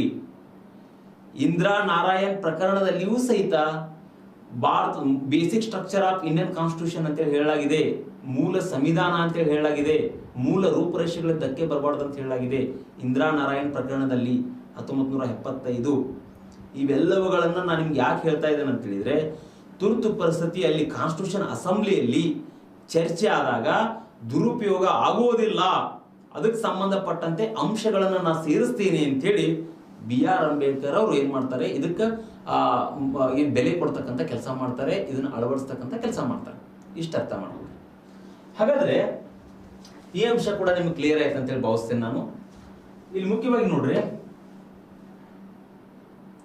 ಇನ್ನೂ ಕೆಲವೊಂದಿಷ್ಟು ಅಂಶಗಳನ್ನು ತಿಳ್ಕೊಳ್ಬೇಕು ನೀವು, ಅದ್ರ ಬಗ್ಗೆ ನಾನು ಮಾತಾಡ್ತೇನೆ. ತುರ್ತು ಪರಿಸ್ಥಿತಿಗೆ ಸಂಬಂಧಪಟ್ಟಂತೆ ಹಾಗಾದ್ರೆ ಸರ್, ಇಲ್ಲಿ ತುರ್ತು ಪರಿಸ್ಥಿತಿಗೆ ಸಂಬಂಧಪಟ್ಟಂತೆ ಯಾವ ಯಾವ ಸಂದರ್ಭದಲ್ಲಿ ತುರ್ತು ಪರಿಸ್ಥಿತಿಯನ್ನು ಘೋಷಣೆ ಮಾಡಬಹುದು ನೀವು ಅಂತ ಕೇಳಿದಾಗ, ಯಾವ್ಯಾವ ಸಂದರ್ಭದಲ್ಲಿ ತುರ್ತು ಪರಿಸ್ಥಿತಿಯನ್ನು ಘೋಷಣೆ ಮಾಡಬಹುದಪ್ಪ? ಓಕೆ, ಇಲ್ಲಿ ನೋಡ್ರಿ, ತುರ್ತು ಪರಿಸ್ಥಿತಿ ಘೋಷಣೆ ಇಲ್ಲಿ ನಾ ಬರೆಯುವಂತ ಸಂದರ್ಭದಲ್ಲಿ ನೀವು ನೋಟ್ ಡೌನ್ ಮಾಡ್ಕೊಂಡ್ರೆ ಏನಾಗುತ್ತೆ ಅಂತ ಹೇಳಿದ್ರೆ, ಇಲ್ಲಿ ನಿಮ್ಗ ಆಗಿದ್ದಾಗ ನೀವು ನೋಟ್ಸ್ ಅಲ್ಲಿ ನೋಟ್ ಡೌನ್ ಮಾಡ್ಕೊಳ್ಬೇಕು. ನೋಟ್ ಡೌನ್ ಮಾಡ್ಕೊಳ್ರಿ, ಯಾಕಂದ್ರೆ ನಾ ಹೇಳ್ತಕ್ಕಂಥ ಸಂದರ್ಭದಲ್ಲಿ ಅದನ್ನು ಕೂಡ ನೀವು ನೋಟ್ಸ್ ಮೇಕಿಂಗ್ ಮಾಡ್ಕೋಬಹುದು, ನೋಟ್ಸ್ ಅನ್ನ ನೀವು ರಚನೆ ಮಾಡ್ಕೊಳ್ಬಹುದು. ಈ ತುರ್ತು ಪರಿಸ್ಥಿತಿ ಘೋಷಣೆ ಅಂತ ಹೇಳಿದ್ರೆ ಇಲ್ಲಿ ನೋಡ್ರಿ, ಇಲ್ಲಿ ಮುಖ್ಯವಾಗಿ ಇದಕ್ಕೆ ಸಂಬಂಧಪಟ್ಟಂತೆ ಇಲ್ಲಿ ಒಂದನೇ ಪಾಯಿಂಟ್ ಏನಂದ್ರೆ, ಇಲ್ಲಿ ದೇಶದ ಒಂದು ಐಕ್ಯತೆ, ದೇಶದ ಐಕ್ಯತೆ, ಸಮಗ್ರತೆ, ದೇಶದ ಐಕ್ಯತೆ, ಸಮಗ್ರತೆ, ಸಾರ್ವಭೌಮತ್ವ, ಇಟ್ ಮೀನ್ಸ್ ಪರಮಾಧಿಕಾರ, ಅದನ್ನ ಸಾವರ್ನಿಟಿ ಅಂತ ಕರಿತೇವೆ. ಸಾರ್ವಭೌಮತ್ವ, ಸಾರ್ವಭೌಮತ್ವ, ಸಂವಿಧಾನವನ್ನು ಬಿಡುವಂಗಿಲ್ಲ ನಾವು, ಸಂವಿಧಾನ. ಓಕೆ, ಇಲ್ಲಿ ದೇಶದ ಐಕ್ಯತೆ ಆಗಿರ್ಬೋದು, ದೇಶದ ಸಮಗ್ರತೆ ಆಗಿರ್ಬೋದು, ದೇಶದ ಒಂದು ಸಾರ್ವಭೌಮತ್ವ ಆಗಿರ್ಬೋದು, ಅಥವಾ ದೇಶದ ಒಂದು ಸಂವಿಧಾನಕ್ಕೆ ಏನಾದ್ರು ಧಕ್ಕೆ ಬಂತು ಅಂತ ಹೇಳಿದ್ರೆ, ದೇಶದ ಸಂವಿಧಾನ ಧಕ್ಕೆ ಬಂದ್ರೆ ನಾವು ತುರ್ತು ಪರಿಸ್ಥಿತಿಯನ್ನು ಹಾಕಲೇಬೇಕು. ರಾಷ್ಟ್ರಪತಿಗಳು ಏನ್ ಮಾಡ್ತಾರೆ, ತುರ್ತು ಪರಿಸ್ಥಿತಿಯನ್ನು ಘೋಷಿಸ್ತಾರೆ. ಎಮರ್ಜೆನ್ಸಿ ಪ್ರಾವಿಷನ್ಸ್ ಗಳನ್ನ ಅವಾಗ ಏನ್ ಮಾಡ್ತಾರೆ, ತಮ್ಮ ಬತ್ತಳಿಕೆಯಲ್ಲಿ ಇರ್ತಕ್ಕಂಥ ಬಾಣದ ಮುಖಾಂತರ ಪ್ರಯೋಗ ಮಾಡ್ತಾರೆ. ಯಾಕಂತ ಹೇಳಿದ್ರೆ ದೇಶಕ್ಕೆ ಅತ್ಯಂತ ಅವಶ್ಯಕತೆ ಅದು ತುರ್ತು ಪರಿಸ್ಥಿತಿ ಆಗಿನ ಸಂದರ್ಭದಲ್ಲಿ. ಸರ್, ಯಾಕೆ ಅವಶ್ಯಕತೆ ಅಂತ ಹೇಳ್ತಾ ಇದ್ರಿ ಸರ್ ನೀವು? ಇಲ್ಲಿ ನೋಡಪ್ಪ, ಇಲ್ಲಿ ಒಂದ್ ಅಂಶ ತಿಳ್ಕೊಳ್ಳಿ ನೀನು. ಯಾಕಂತ ಹೇಳಿದ್ರೆ ಒಂದೊಂದು ಪದದ ಅರ್ಥವನ್ನು ನೀ ತಿಳ್ಕೊಂಡಾಗ ಸಂವಿಧಾನ ಅರ್ಥ ಮಾಡ್ಕೊಳ್ತೀಯ. ಇಲ್ಲಿ ಸಾರ್ವಭೌಮತ್ವ ಅಂದ್ರೆ ಏನ್ರಿ? ಇದಕ್ಕೆ ನಾವು ಸಾವರ್ನಿಟಿ ಅಂತ ಹೇಳಿ ಕರಿತೀವಿ. ಇದಕ್ಕೆ ನಾವು ಸಾವರ್ನಿಟಿ ಅಂತ ಹೇಳಿ ಕರಿತೀವಿ, ಸಾವರ್ನಿಟಿ ಅಂತ ಹೇಳಿ ಕರಿತೀವಿ. ಜೊತೆಗೆ ಪರಮಾಧಿಕಾರ ಅಂತ ಹೇಳಿ ಕರಿತೀವಿ, ಇದಕ್ಕೆ ನಾವು ಪರಮಾಧಿಕಾರ ಅಂತ ಹೇಳಿ ಕರಿತೀವಿ. ಹಾಗಾದ್ರೆ ಈ ಸಾವರ್ನಿಟಿಗೆ ಸಂಬಂಧಪಟ್ಟಂತೆ ಇವೆಲ್ಲ ಬಿಡು, ದೇಶದ ಐಕ್ಯತೆ ಬಿಡು, ಸಮಗ್ರತೆ ಬಿಡು, ಸಂವಿಧಾನ ಬಿಡು, ಇದು ಅರ್ಥ ಆಗತ್ತೆ ನಿನಗೆ. ಸಂವಿಧಾನ ಏನಾದ್ರು ಅದಕ್ಕೆ ಸಂಬಂಧಪಟ್ಟಂತೆ ಏನಾದ್ರು ದೋಷಗಳು ಉಂಟಾದ್ರೆ ನಾವು ತುರ್ತು ಪರಿಸ್ಥಿತಿಯನ್ನು ಘೋಷಣೆ ಮಾಡಬಹುದು, ಅದು ಅರ್ಥ ಆಗುತ್ತೆ ನಿನಗೆ. ಇಲ್ಲಿ ಸಾವರ್ನಿಟಿ ಅಂತಕ್ಕಂಥದ್ದು ಏನಂತ ಹೇಳಿದ್ರೆ, ಇಲ್ಲಿ ನೋಡಪ್ಪ, ಬಿಫೋರ್ ಇಂಡಿಪೆಂಡೆಂಟ್ ನಾವ್ ಏನ್ ಮಾಡಿದ್ವಿ, 1947 ಹಿಂದ್ಗಡೆ ಏನಾಗಿತ್ತು, ನಮ್ಮ ದೇಶ ಅಂತಕ್ಕಂಥದ್ದು, ಇಂಡಿಯಾ ಅಂತಕ್ಕಂಥದ್ದು ಏನಾಗಿದ್ದಪ್ಪ, ಇದನ್ನ ಇಂಡಿಯಾ ಅಂತಕ್ಕಂಥದ್ದನ್ನ ಹಲವಾರು ರಾಷ್ಟ್ರದವರು ಶೋಷಣೆಗೆ ಒಳಪಡಿಸಿದಾರ. ಒಪ್ಕೊಳ್ತೇ ಇದನ್ನೇನು? ಇಲ್ಲಿ ಫ್ರೆಂಚರು ಆಳ್ವಿಕೆ ನಡೆಸಿದ್ರು, ಬ್ರಿಟಿಷರು ಆಳ್ವಿಕೆ ನಡೆಸಿದ್ರು, ಅನೇಕ ರೀತಿಯಾಗಿರ್ತಕ್ಕಂಥ ರಾಜ ಮನೆತನಗಳು ಕೂಡ ಆಳ್ವಿಕೆಯನ್ನು ನಡೆಸುವುದ್ರು. ಆದ್ರೆ ಅಲ್ಲಿ ಒಂದ್ ಅರ್ಥ ಮಾಡ್ಕೊಡ್ರಿ, ಯಾವುದೇ ಒಂದು ಭೂ ಪ್ರದೇಶಕ್ಕೆ ಸಂಬಂಧಪಟ್ಟಂತೆ ಆಗಿನ ಸಂದರ್ಭದಲ್ಲಿ ಯಾರಾದ್ರೂ ಬಂದಿಲ್ಲಿ ಆಕ್ರಮಣ ಮಾಡ್ಕೊಳ್ಬಹುದು, ಯಾರಾದ್ರೂ ಬಂದಿಲ್ಲಿ ಏನ್ ಮಾಡ್ಬೋದು, ಈ ಪ್ಲೇಸ್ ನನ್ನ ತೆಗೆದುಕೊಳ್ಬಹುದು, ಇಂಡಿಯಾವನ್ನ ತೆಗೆದುಕೊಳ್ಬಹುದು. ಇಂಡಿಯಾವನ್ನ ಏನ್ ಮಾಡ್ಬೇಕಾಗಿತ್ತು, ತನ್ನ ಒಂದು ಕಂಟ್ರೋಲ್ಗೆ ತೆಗೆದುಕೊಳ್ಬಹುದಾಗಿತ್ತು ಆವಾಗಿನ ಸಂದರ್ಭದಲ್ಲಿ. ನಾನು ಇವಾಗ ಹೇಳ್ತಾ ಇಲ್ಲ, ಸಂವಿಧಾನ ರಚನೆ ಆದ್ಮೇಲೆ ಹೇಳ್ತಾ ಇಲ್ಲಪ್ಪ, ಅವಾಗಿನ ಸಂದರ್ಭದಲ್ಲಿ ಅವಾಗ ಈ ರೀತಿ ಕ್ರಿಟಿಕಲ್ ಸಿಚುವೇಶನ್ ಇತ್ತು.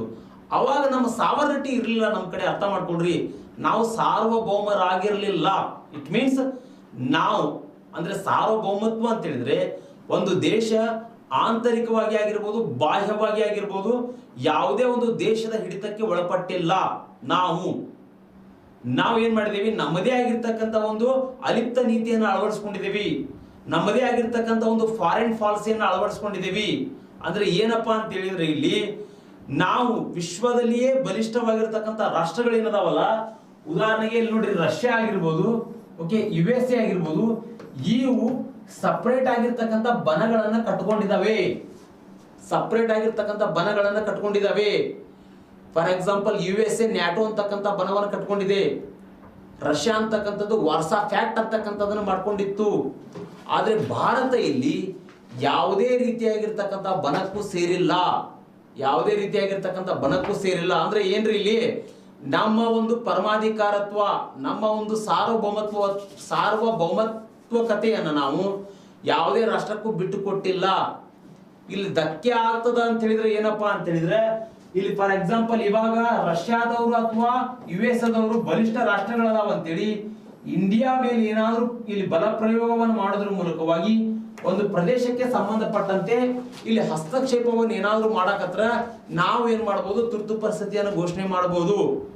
ಅದ್ರ ಜೊತೆಗೆ ಇಲ್ಲಿ ಪಾಕಿಸ್ತಾನ ಅಂತಕ್ಕಂಥದ್ದು ಏನಂದ್ರೆ ಇಲ್ಲಿ ಜಮ್ಮು ಕಾಶ್ಮೀರದ ಮೇಲೆ ಏನಾದ್ರೂ ದಾಳಿ ಮಾಡಿ ಈ ಪ್ರದೇಶವನ್ನ ತನ್ನ ಹತೋಟಿಗೆ ಪಡೆದುಕೊಳ್ಬೇಕಂತ ಹೇಳಿ ಏನಾದ್ರೂ ತೀರ್ಮಾನವನ್ನು ಮಾಡ್ಲಿಕ್ಕೆ ಸ್ಟಾರ್ಟ್ ಮಾಡಿದ್ರೆ ಅದು ನಮ್ಮ ಸಾರ್ವಭೌಮತ್ವಕ್ಕೆ ಧಕ್ಕೆ. ಅರ್ಥ ಮಾಡ್ಕೊಳ್ರಿ. ನಮ್ಮ ಪರಮಾಧಿಕಾರಕ್ಕೆ ಧಕ್ಕೆ. ಅರ್ಥ ಮಾಡ್ಕೊಳ್ರಿ. ಚೈನಾ ಏನಾದ್ರೂ ಅರುಣಾಚಲ್ ಪ್ರದೇಶದ ಭಾಗವನ್ನ ವಶಪಡಿಸಿಕೊಳ್ಳಿಕ್ಕೆ ಏನಾದ್ರೂ ಪ್ರಯತ್ನ ಪಟ್ರೆ ಅದು ಕೂಡ ನಮ್ಮ ಸಾರ್ವಭೌಮತ್ವಕ್ಕೆ ಧಕ್ಕೆ. ಅದು ಕೂಡ ನಮ್ಮ ಪರಮಾಧಿಕಾರತ್ವಕ್ಕೆ ಧಕ್ಕೆ. ಈ ರೀತಿ ಸಿಚುವೇಶನ್ ಇದ್ದಾಗ ನಾವೇನ್ ಮಾಡ್ಬೋದು ಅಂತ ಹೇಳಿದ್ರೆ ಇಲ್ಲಿ ಅರ್ಥ ಮಾಡ್ಕೊಳ್ರಿ, ತುರ್ತು ಪರಿಸ್ಥಿತಿಯನ್ನು ಘೋಷಣೆ ಮಾಡಬಹುದು. ಯಾಕೆ ಘೋಷಣೆ ಮಾಡ್ಬೋದಪ್ಪ? ಇಲ್ಲಿ ದೇಶದ ಐಕ್ಯತೆ, ದೇಶದ ಸಮಗ್ರತೆ, ದೇಶದ ಸಾರ್ವಭೌಮತ್ವ, ಸಂವಿಧಾನಕ್ಕೆ ಏನಾದ್ರು ಧಕ್ಕೆ ಬಂದಾಗ ಎಮರ್ಜೆನ್ಸಿಗಳನ್ನ ಹೇರಬಹುದು. ಯಾರು ಹೇರಬಹುದ್ರಿ? ರಾಷ್ಟ್ರಪತಿ ಹೇರಬಹುದು. ಅರ್ಥ ಮಾಡ್ಕೊಡ್ರಿ. ಇಷ್ಟು ಕಾನ್ಸೆಪ್ಟ್ ನಿಮ್ಗೆ ಕ್ಲಿಯರಿಟಿ ಆಗ್ಬೇಕು. ಅದ್ರ ಜೊತೆಗೆ ಇದನ್ನ ನೋಟ್ ಡೌನ್ ಮಾಡ್ಕೊಡ್ರಿ. ಇನ್ನೊಂದು ಅಂಶ ಹೇಳ್ಕೊಡ್ತೇನೆ ನಿಮ್ಗ. ಇದನ್ನ ಎರೈಸ್ ಮಾಡ್ತೇನೆ ಇವಾಗ.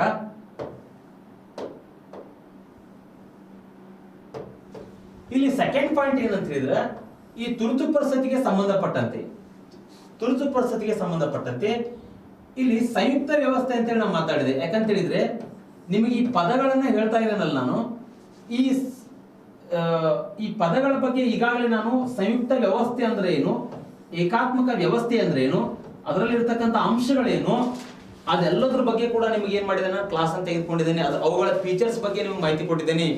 ನಿಮ್ಗೆ ಸಂಯುಕ್ತ ವ್ಯವಸ್ಥೆ ಅಂದ ತಕ್ಷಣ ನೀವು ಕನ್ಫ್ಯೂಸ್ ಆಗಬಾರ್ದು. ಅರ್ಥ ಮಾಡ್ಕೊಳ್ರಿ. ಈಗ ಸಂಯುಕ್ತ ವ್ಯವಸ್ಥೆ ಇರ್ತಕ್ಕಂಥದ್ದು ಏನಾಗುತ್ತೆ, ತುರ್ತು ಪರಿಸ್ಥಿತಿ ಸಂದರ್ಭದಲ್ಲಿ ಏಕಾತ್ಮಕ ವ್ಯವಸ್ಥೆಯಾಗಿ ಬದಲಾವಣೆ ಆಗ್ತದ. ಏಕಾತ್ಮಕ ವ್ಯವಸ್ಥೆ. ಸರ್ ಏನ್ ಸರ್ ನಮ್ಗೆ ಅರ್ಥ ಆಗ್ತಾ ಇಲ್ಲ ಸರ್ ಇದು ನೀವು ಹೇಳ್ತಕ್ಕಂಥದ್ದು ಅಂತ ಕೇಳಿದ್ರೆ, ಇಲ್ಲಿ ನೋಡ್ರಿ, ಇಲ್ಲಿ ಸಂಯುಕ್ತ ವ್ಯವಸ್ಥೆ ಅಂತಕ್ಕಂಥದ್ದು ಏನಾಗಿರ್ತದಪ್ಪ, ಇಲ್ಲಿ ಸಂಯುಕ್ತ ವ್ಯವಸ್ಥೆ ಒಳಗಡೆ ಪವರ್ ಅಂತಕ್ಕಂಥದ್ದು ಏನಾಗಿರ್ತದ, ಇಲ್ಲಿ ಪವರ್ ಡಿವೈಡ್ ಆಗಿರ್ತದ. ಈ ಕಡೆ ಸೆಂಟ್ರಲ್ ನಡುವೆ ಸ್ಟೇಟ್ ನಡುವೆ ಡಿವೈಡ್ ಆಗಿರ್ತದ. ಇಲ್ಲಿ ಏಕಾತ್ಮಕತೆ ಅಂತ ಹೇಳಿದ್ರೆ ಓನ್ಲಿ ಇಲ್ಲಿ ಸೆಂಟ್ರಲ್ ಅಂತಕ್ಕಂಥದ್ದು ಅಷ್ಟೇ ಪವರ್ ಹೊಂದಿರ್ತದ. ಯಾವುದೇ ರೀತಿಯಾಗಿರ್ತಕ್ಕಂಥ ಡಿವೈಡ್ನೆಸ್ ಇರುವುದಿಲ್ಲ. ಇಲ್ಲಿ ಪವರ್ ಹೊಂದಿರ್ತದ. ಹಾಗಾದ್ರೆ ಇಲ್ಲಿ ಸಂಯುಕ್ತ ವ್ಯವಸ್ಥೆಯಲ್ಲಿ ಏನಾಗಿರ್ತದ ಅಂತ ಹೇಳಿದ್ರೆ ಇಲ್ಲಿ ಅರ್ಥ ಮಾಡ್ಕೊಳ್ರಿ, ನಮ್ಮ ದೇಶದಲ್ಲಿ ಏನಾದ್ರೂ ತುರ್ತು ಪರಿಸ್ಥಿತಿ ಘೋಷಣೆ ಆದ್ರೆ ನಮ್ದು ಫೆಡರಲ್ ಸ್ಟ್ರಕ್ಚರ್ ಏನದಲ್ಲಪ್ಪ, ಆಕ್ಚುಲಿ ಫೆಡರಲ್ ಸ್ಟ್ರಕ್ಚರ್ ಇಲ್ಲ ನಮ್ದು. ನಾವು ಆಲ್ರೆಡಿ ಅದಕ್ಕೆ ಸಂಬಂಧಪಟ್ಟಂತೆ ಏನ್ ಹೇಳಾಗಿದೆ ಅಂತ ಹೇಳಿದ್ರೆ, ಆಲ್ರೆಡಿ ಅದಕ್ಕೆ ಸಂಬಂಧಪಟ್ಟಂತೆ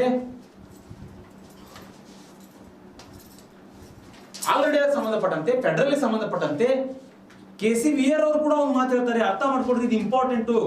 ಕ್ವಾಸಿ ಫೆಡರಲ್ ಅಂತಕ್ಕಂಥ ಪದವನ್ನು ಬಳಕೆ ಮಾಡ್ತಾರೆ ಅವರು. India is a quasi federal ಅಂದ್ರೆ ಏನ್ರಿ, ಅರೆ ಸಂಯುಕ್ತವನ್ನು ಒಳಗೊಂಡಿದೆ. ಭಾರತ ಏನು ಅರೆ ಸಂಯುಕ್ತ ವ್ಯವಸ್ಥೆಯನ್ನು ಒಳಗೊಂಡಿದೆ. ಹಾಗಾದ್ರೆ ಡಾಕ್ಟರ್ BR ಅಂಬೇಡ್ಕರ್ ಅವರು ಕೂಡ India is a indestructible union of destructible states ಅಂತ ಹೇಳ್ತಾರೆ. ಇವೆಲ್ಲ ಪದಗಳು ಇಲ್ಲಿ ನೀವು ಅಪ್ಲೈ ಮಾಡ್ಕೊಳ್ಬೇಕಾಗ್ತದ. ಹಾಗಾದ್ರೆ ಇಲ್ಲಿ ಏನಪ್ಪಾ ಅಂತ ಹೇಳಿದ್ರೆ, ಸಂಯುಕ್ತ ವ್ಯವಸ್ಥೆ ಅಂತ ಏನಿತ್ತಲ್ರಿ, ಪವರ್ ಅಂತಕ್ಕಂಥದ್ದು ಸ್ಟೇಟ್ ಮತ್ತು ಸೆಂಟ್ರಲ್ ನಡುವೆ ಏನ್ ಡಿವೈಡ್ ಆಗ್ತಿತ್ತಲ್ಲ ಅದು ಹೋಗ್ಬಿಡ್ತದ, ಅದು ಹೋಗ್ತದ ರೀ. ಪವರ್ ಅಂತಕ್ಕಂಥದ್ದು ಯಾರ ಕಡೆ ಬರ್ತದ ಅಂತ ಹೇಳಿದ್ರೆ ಇಲ್ಲಿ ಯೂನಿಟರಿ ಮೀನ್ಸ್ ಏಕಾತ್ಮಕತೆ. ಏಕಾತ್ಮಕತೆ ಅಂದ್ರೆ ಏನ್ರಿ, ಇಲ್ಲಿ ಒಬ್ಬಂಟಿಯಾಗಿರುವುದು. ಯಾರು ಒಬ್ಬಂಟಿಯಾಗಿರ್ತಾರೆ ಇಲ್ಲಿ? ಕೇಂದ್ರ ಒಬ್ಬಂಟಿಯಾಗಿರ್ತದ. ಪವರ್ ಅಂತಕ್ಕಂಥದ್ದು ಅತಿ ಹೆಚ್ಚು ಪವರ್ ಅನ್ನ ಈ ಒಂದು ಕೇಂದ್ರ ಸರ್ಕಾರ ಪಡ್ಕೊಳ್ತದ. ಯಾಕಂತ ಹೇಳಿದ್ರೆ ಇದ್ರ ಒಳಾರ್ಥ ಬೇರೆ ಇರ್ತದ. ರಾಷ್ಟ್ರಪತಿ ಘೋಷಣೆ ಮಾಡಿದ್ರು ಸಹಿತ ನಮ್ಮ ಸಂವಿಧಾನದಲ್ಲಿ ಕೇಂದ್ರ ಸರ್ಕಾರದ ಅಣತಿಯಂತೆ ಕೂಡ ರಾಷ್ಟ್ರಪತಿ ಕೆಲಸ ಮಾಡ್ತಾರೆ. ಅದಕ್ಕೆ ಹಲವಾರು ರೀತಿಯಾಗಿರ್ತಕ್ಕಂಥ ನಿದರ್ಶನಗಳದಾವೆ. ಇತಿಹಾಸವನ್ನು ತೆಗೆದು ನೋಡಿದಾಗ ನಮ್ಗೆ ಗೊತ್ತಾಗುತ್ತೆ.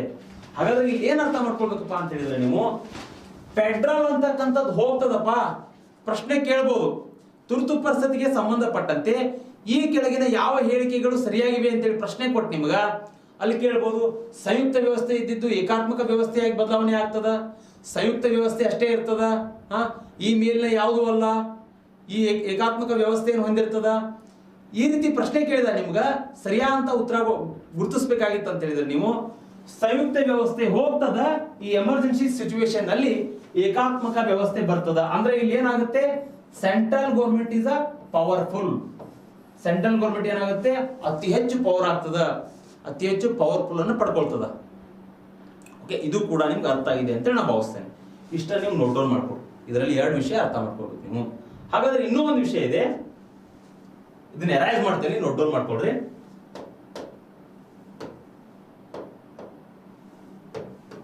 ಮೂರನೇದೇನಂದ್ರ ತುರ್ತು ಪರಿಸ್ಥಿತಿಗೆ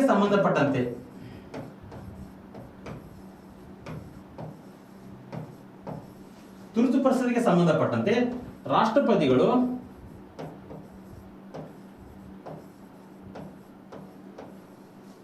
ಇದನ್ನ ಇಡೀ ಭಾರತದಾದ್ಯಂತ ಘೋಷಿಸಬಹುದು, ಇಡೀ ಭಾರತದಾದ್ಯಂತ ಅಥವಾ ಒಂದು ನಿರ್ದಿಷ್ಟ ಪ್ರದೇಶಕ್ಕೆ ಸಂಬಂಧಪಟ್ಟಂತೆ ಘೋಷಿಸಬಹುದು.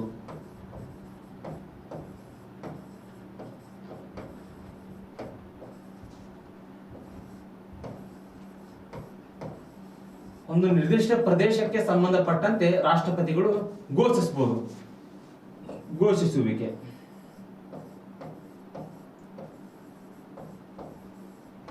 ಸರ್ ಏನ್ ಸರ್ ಇದು, ನಾನು ಇದು ಕೂಡ ನೀವು ಹೇಳಿದ ಅರ್ಥ ಆಗ್ತಾ ಇಲ್ಲ ಅಂತ ಹೇಳಿದ್ರೆ ಹೇಳ್ಕೊಡ್ತೇನೆ. ತುರ್ತು ಪರಿಸ್ಥಿತಿಗಳನ್ನ ಘೋಷಿಸ್ತಕ್ಕಂಥ ಪವರ್ ನಮ್ಮ ಪ್ರೆಸಿಡೆಂಟ್ಗೆ ನೀಡಲಾಗಿದೆ. ತುರ್ತು ಪರಿಸ್ಥಿತಿಗೆ ಸಂಬಂಧಪಟ್ಟಂತೆ ಇಡೀ ಆಲ್ ಓವರ್ ಇಂಡಿಯಾ ಘೋಷಣೆ ಮಾಡಬಹುದು, ಅಥವಾ ಒಂದು ನಿರ್ದಿಷ್ಟವಾಗಿರ್ತಕ್ಕಂಥ ಪ್ರದೇಶಕ್ಕೆ ರಾಷ್ಟ್ರಪತಿಗಳು ಘೋಷಿಸಬಹುದು. ಯಾವ ರೀತಿಯಾಗಿ ಅಂತ ಹೇಳಿದ್ರೆ ಇಲ್ಲಿ ನೋಡ್ರಿ, ಇಲ್ಲಿ ನೋಡಪ್ಪ, ಇಲ್ಲಿ ಇದು ಇಂಡಿಯಾ ಮ್ಯಾಪ್, ಇದು ಇಂಡಿಯಾ ಮ್ಯಾಪ್. ತುರ್ತು ಪರಿಸ್ಥಿತಿ ಘೋಷಣೆ ಆಗಿದೆ ಅಂತ ತಿಳ್ಕೊ. ಇಲ್ಲಿ ಚೈನಾ,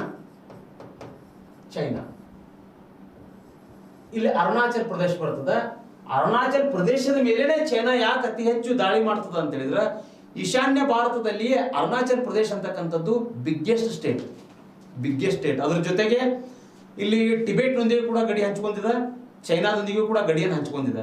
ಹೀಗಾಗಿ ಅರುಣಾಚಲ ಪ್ರದೇಶ ಬೇಕು ಅಂತೇಳಿ ಚೈನಾ ದಾಳಿ ಮಾಡ್ತಾ ಇರ್ತದೆ. ಹಾಗಾದ್ರೆ ಇಲ್ಲಿ ಏನ್ ಪದ ಬಳಕೆ ಮಾಡಿದೆ ನಾನು, ಇಡೀ ಭಾರತದಾದ್ಯಂತ ರಾಷ್ಟ್ರಪತಿಗಳು ತುರ್ತು ಪರಿಸ್ಥಿತಿಯನ್ನು ಘೋಷಣೆ ಮಾಡಬಹುದು, ಅಥವಾ ಒಂದು ನಿರ್ದಿಷ್ಟ ಪ್ರದೇಶಕ್ಕೆ ಸಂಬಂಧಪಟ್ಟಂತೆ ರಾಷ್ಟ್ರಪತಿಗಳು ತುರ್ತು ಪರಿಸ್ಥಿತಿಯನ್ನು ಘೋಷಣೆ ಮಾಡಬಹುದು. ಹಾಗಾದ್ರೆ ಚೈನಾ ಏನಾದರೂ ಅರುಣಾಚಲ್ ಪ್ರದೇಶದ ಒಂದು ಭಾಗಕ್ಕೆ ಸಂಬಂಧಪಟ್ಟಂತೆ ದಾಳಿ ಮಾಡ್ತು ಅಂತ ಹೇಳಿದ್ರೆ, ಇಲ್ಲಿ ಪ್ರೆಸಿಡೆಂಟ್ ಆಗಿರ್ತಕ್ಕಂಥವ್ರು ಏನ್ ಮಾಡ್ಬೋದು, ಆಪತ್ಕಾಲದಲ್ಲಿ ಭಾರತ ಇವತ್ತದಪ್ಪ, ನಾ ಏನ್ ಮಾಡ್ತೇನೆ, ತುರ್ತು ಪರಿಸ್ಥಿತಿಯನ್ನು ಘೋಷಣೆ ಮಾಡ್ತಾನೆ ಅಂತೇಳಿ ಇಲ್ಲಿ ಕೇವಲ ಅರುಣಾಚಲ್ ಪ್ರದೇಶಕ್ಕೆ ಮಾತ್ರ ತುರ್ತು ಪರಿಸ್ಥಿತಿಯನ್ನು ಘೋಷಣೆ ಮಾಡಬಹುದು. ಅಥವಾ ಇಲ್ಲಿ ರಾಷ್ಟ್ರಪತಿಗಳು ಆಲ್ ಓವರ್ ಇಂಡಿಯಾ, ಇಡೀ ಭಾರತದಾದ್ಯಂತ ಆಲ್ ಓವರ್ ಇಂಡಿಯಾ ಪ್ರತಿ ಸ್ಟೇಟ್ ಕೂಡ ಒಳಪಡ್ತದ ರೀ, ಪ್ರತಿ ಸ್ಟೇಟ್ ಕೂಡ ಒಳಪಡ್ತವೆ. ಇಡೀ ದೇಶಾದ್ಯಂತಲೂ ಕೂಡ ಘೋಷಣೆ ಮಾಡಬಹುದು. ಅಂತ ಪವರ್ ಯಾರಿಗದ ರೀ, ನಮ್ಮ ರಾಷ್ಟ್ರಪತಿಗಳಿಗದ. ಹಾಗಾದ್ರೆ ಇದು ಕೂಡ ಕಾನ್ಸೆಪ್ಟ್ ನಿಮ್ಗೆ ಅರ್ಥ ಆಗಿದೆ ಅಂತ ಹೇಳಿ ಭಾವಿಸ್ತೇನೆ. ಜೊತೆಗೆ ಇಲ್ಲಿ ನೋಡ್ರಿ, ಇದು ತುರ್ತು ಪರಿಸ್ಥಿತಿಗೆ ಸಂಬಂಧಪಟ್ಟಿರ್ತಕ್ಕಂತಹ ವಿಧಗಳು. ಸರ್ ನೋಡ್ರಿ, ತುರ್ತು ಪರಿಸ್ಥಿತಿ ಬಗ್ಗೆ ನೀವು ಹೇಳ್ಕೊಡ್ತಾ ಇದ್ರಿ. ಇವಾಗ ತುರ್ತು ಪರಿಸ್ಥಿತಿಗೆ ಸಂಬಂಧಪಟ್ಟಂತೆ ರಾಷ್ಟ್ರಪತಿಗಳು ಘೋಷಣೆ ಮಾಡಬಹುದು ಅಂತೇಳಿ ಹೇಳಿದ್ರಿ. ಓಕೆ, ಆದ್ರೆ ಇದಕ್ಕೆ ಸಂಬಂಧಪಟ್ಟಿರ್ತಕ್ಕಂಥ ಕೆಲವೊಂದಿಷ್ಟು ಅಂಶಗಳು ಹೇಳ್ತಾ ಹೋಗ್ತೇನೆ ನಾನು, ಅದನ್ನ ನೀವು ನೋಟ್ ಡೌನ್ ಮಾಡ್ಕೊಳ್ಬೇಕು. ಇಲ್ಲಿ ಮುಖ್ಯವಾಗಿ ಒಂದೇದೇನಂದ್ರ ನ್ಯಾಷನಲ್ ಎಮರ್ಜೆನ್ಸಿ ಅಂತ ಹೇಳಿ ಕರಿತೀವಿ, ರಾಷ್ಟ್ರೀಯ ತುರ್ತು ಪರಿಸ್ಥಿತಿ ಅಂತ ಕರಿತೀವಿ ನಾವು. First point article 352. ಈ 352 ಆರ್ಟಿಕಲ್ಗೆ 4 ಕೂಡಿಸಿದ್ರೆ 356 ಆಗ್ತದ. 356 ಆರ್ಟಿಕಲ್ಗೆ ಏನ್ ಮಾಡ್ಬೇಕು, ಮತ್ತೆ 4 ಕೂಡಿಸ್ರಿ 360 ಆಗ್ತದ. ಇಷ್ಟ, ಇದನ್ನ ಒಂದು ನೆನಪಿಟ್ಕೋಬೇಕು ನೀವು. ರಾಷ್ಟ್ರೀಯ ತುರ್ತು ಪರಿಸ್ಥಿತಿ 352ನೇ ವಿಧಿ ಪ್ರಕಾರ ಘೋಷಣೆ, ರಾಜ್ಯ ತುರ್ತು ಪರಿಸ್ಥಿತಿ 356ನೇ ವಿಧಿ ಪ್ರಕಾರ ಘೋಷಣೆ, ಇಲ್ಲಿ ಹಣಕಾಸಿನ ತುರ್ತು ಪರಿಸ್ಥಿತಿ 360ನೇ ವಿಧಿ ಪ್ರಕಾರ ಘೋಷಣೆ. ಹಾಗಾದ್ರೆ ಇಲ್ಲಿ 3 ರೀತಿಯಾಗಿರ್ತಕ್ಕಂಥ ತುರ್ತು ಪರಿಸ್ಥಿತಿಗಳನ್ನ ಕೇಳ್ತಾರೆ. ನಿಮಗೆ PC, SDA ಇಂತ ಕೆಲವೊಂದಿಷ್ಟು ಸ್ಪರ್ಧಾತ್ಮಕ ಪರೀಕ್ಷೆಗಳಿಗೆ ಏನ್ ಮಾಡಬಹುದು, ಇಷ್ಟೇ ರಾಷ್ಟ್ರೀಯ ತುರ್ತು ಪರಿಸ್ಥಿತಿ, ರಾಜ್ಯ ತುರ್ತು ಪರಿಸ್ಥಿತಿ, ಹಣಕಾಸಿನ ತುರ್ತು ಪರಿಸ್ಥಿತಿ, ಇದಕ್ಕೆ ಸಂಬಂಧಪಟ್ಟಂತೆ ವಿಧಿಗಳನ್ನ ಕೇಳಬಹುದು. ಆದರೆ ನೀವು KPSC ಸಂಬಂಧಪಟ್ಟಂತೆ KS ಗೆ ಆಮೇಲೆ UPSC ಕೆಲವೊಂದಿಷ್ಟು ದೊಡ್ಡದಾಗಿರ್ತಕ್ಕಂಥ ಹುದ್ದೆಗಳಿಗೆ ಏನಾದ್ರು ತಯಾರಾಗತ್ತಿದ್ರು ಅಂತ ಹೇಳಿದ್ರೆ ಇದು ಇಂಡೆಪ್ತ್ ಕೇಳ್ತಾನೆ, ಕೇಸಸ್ ಬಗ್ಗೆ ಕೇಳ್ತಾನೆ, ಇಂಡೆಪ್ತ್ ಕೇಳ್ತಾನೆ, ಕೇಸಸ್ ಬಗ್ಗೆ ಕೇಳ್ತಾನೆ, ಜೊತೆಗೆ ತುರ್ತು ಪರಿಸ್ಥಿತಿಗೆ ಸಂಬಂಧಪಟ್ಟಂತೆ ಸಂಸತ್ತಿನ ಅನುಮೋದನೆಗಳ ಬಗ್ಗೆ ಕೇಳ್ತಾನೆ, ರಾಷ್ಟ್ರಪತಿಯ ರಿವೋಕ್ ಬಗ್ಗೆ ಕೇಳ್ತಾನೆ, ತೆಗೆದುಕೊಳ್ಳುವಿಕೆ ಬಗ್ಗೆ ಕೇಳ್ತಾನೆ. ಇವೆರಡರ ಬಗ್ಗೆ ನೀವು ಮಾಹಿತಿ ತಿಳ್ಕೊಳ್ಬೇಕಾಗ್ತದ. ಬಟ್ ಪ್ರೆಸೆಂಟ್ ಇಷ್ಟು ತಿಳ್ಕೊಳ್ಳಿ: ರಾಷ್ಟ್ರೀಯ ತುರ್ತು ಪರಿಸ್ಥಿತಿ, ರಾಜ್ಯ ತುರ್ತು ಪರಿಸ್ಥಿತಿ, ಹಣಕಾಸಿನ ತುರ್ತು ಪರಿಸ್ಥಿತಿ. ಇಲ್ಲಿ ಒಂದ್ ಅರ್ಥ ಮಾಡ್ಕೊಳ್ರಪ್ಪ ನೀವು. ಇಲ್ಲಿ ರಾಷ್ಟ್ರೀಯ ತುರ್ತು ಪರಿಸ್ಥಿತಿ ಅಂತ ಹೇಳಿದ್ರೆ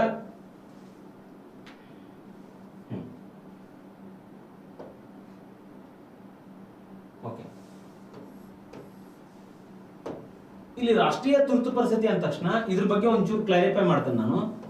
ಇಲ್ಲಿ ದೇಶಕ್ಕೆ ಸಂಬಂಧಪಟ್ಟಂತೆ ಓಕೆ, ರಾಷ್ಟ್ರೀಯ ತುರ್ತು ಪರಿಸ್ಥಿತಿಯಲ್ಲಿ ಏನಾಗುತ್ತೆ ಅಂತ ಹೇಳಿದ್ರೆ ಇಲ್ಲಿ ಒಂದ್ ಅರ್ಥ ಮಾಡ್ಕೊಡ್ರಿ.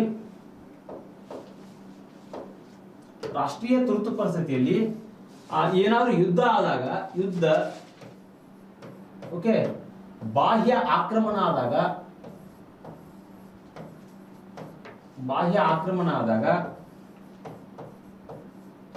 ಸಶಸ್ತ್ರ ದಂಗೆ ಆದಾಗ, ಆರ್ಮ್ ರೆಬೆಲಿಯನ್ ಕರಿತೇವೆ ನಾವು.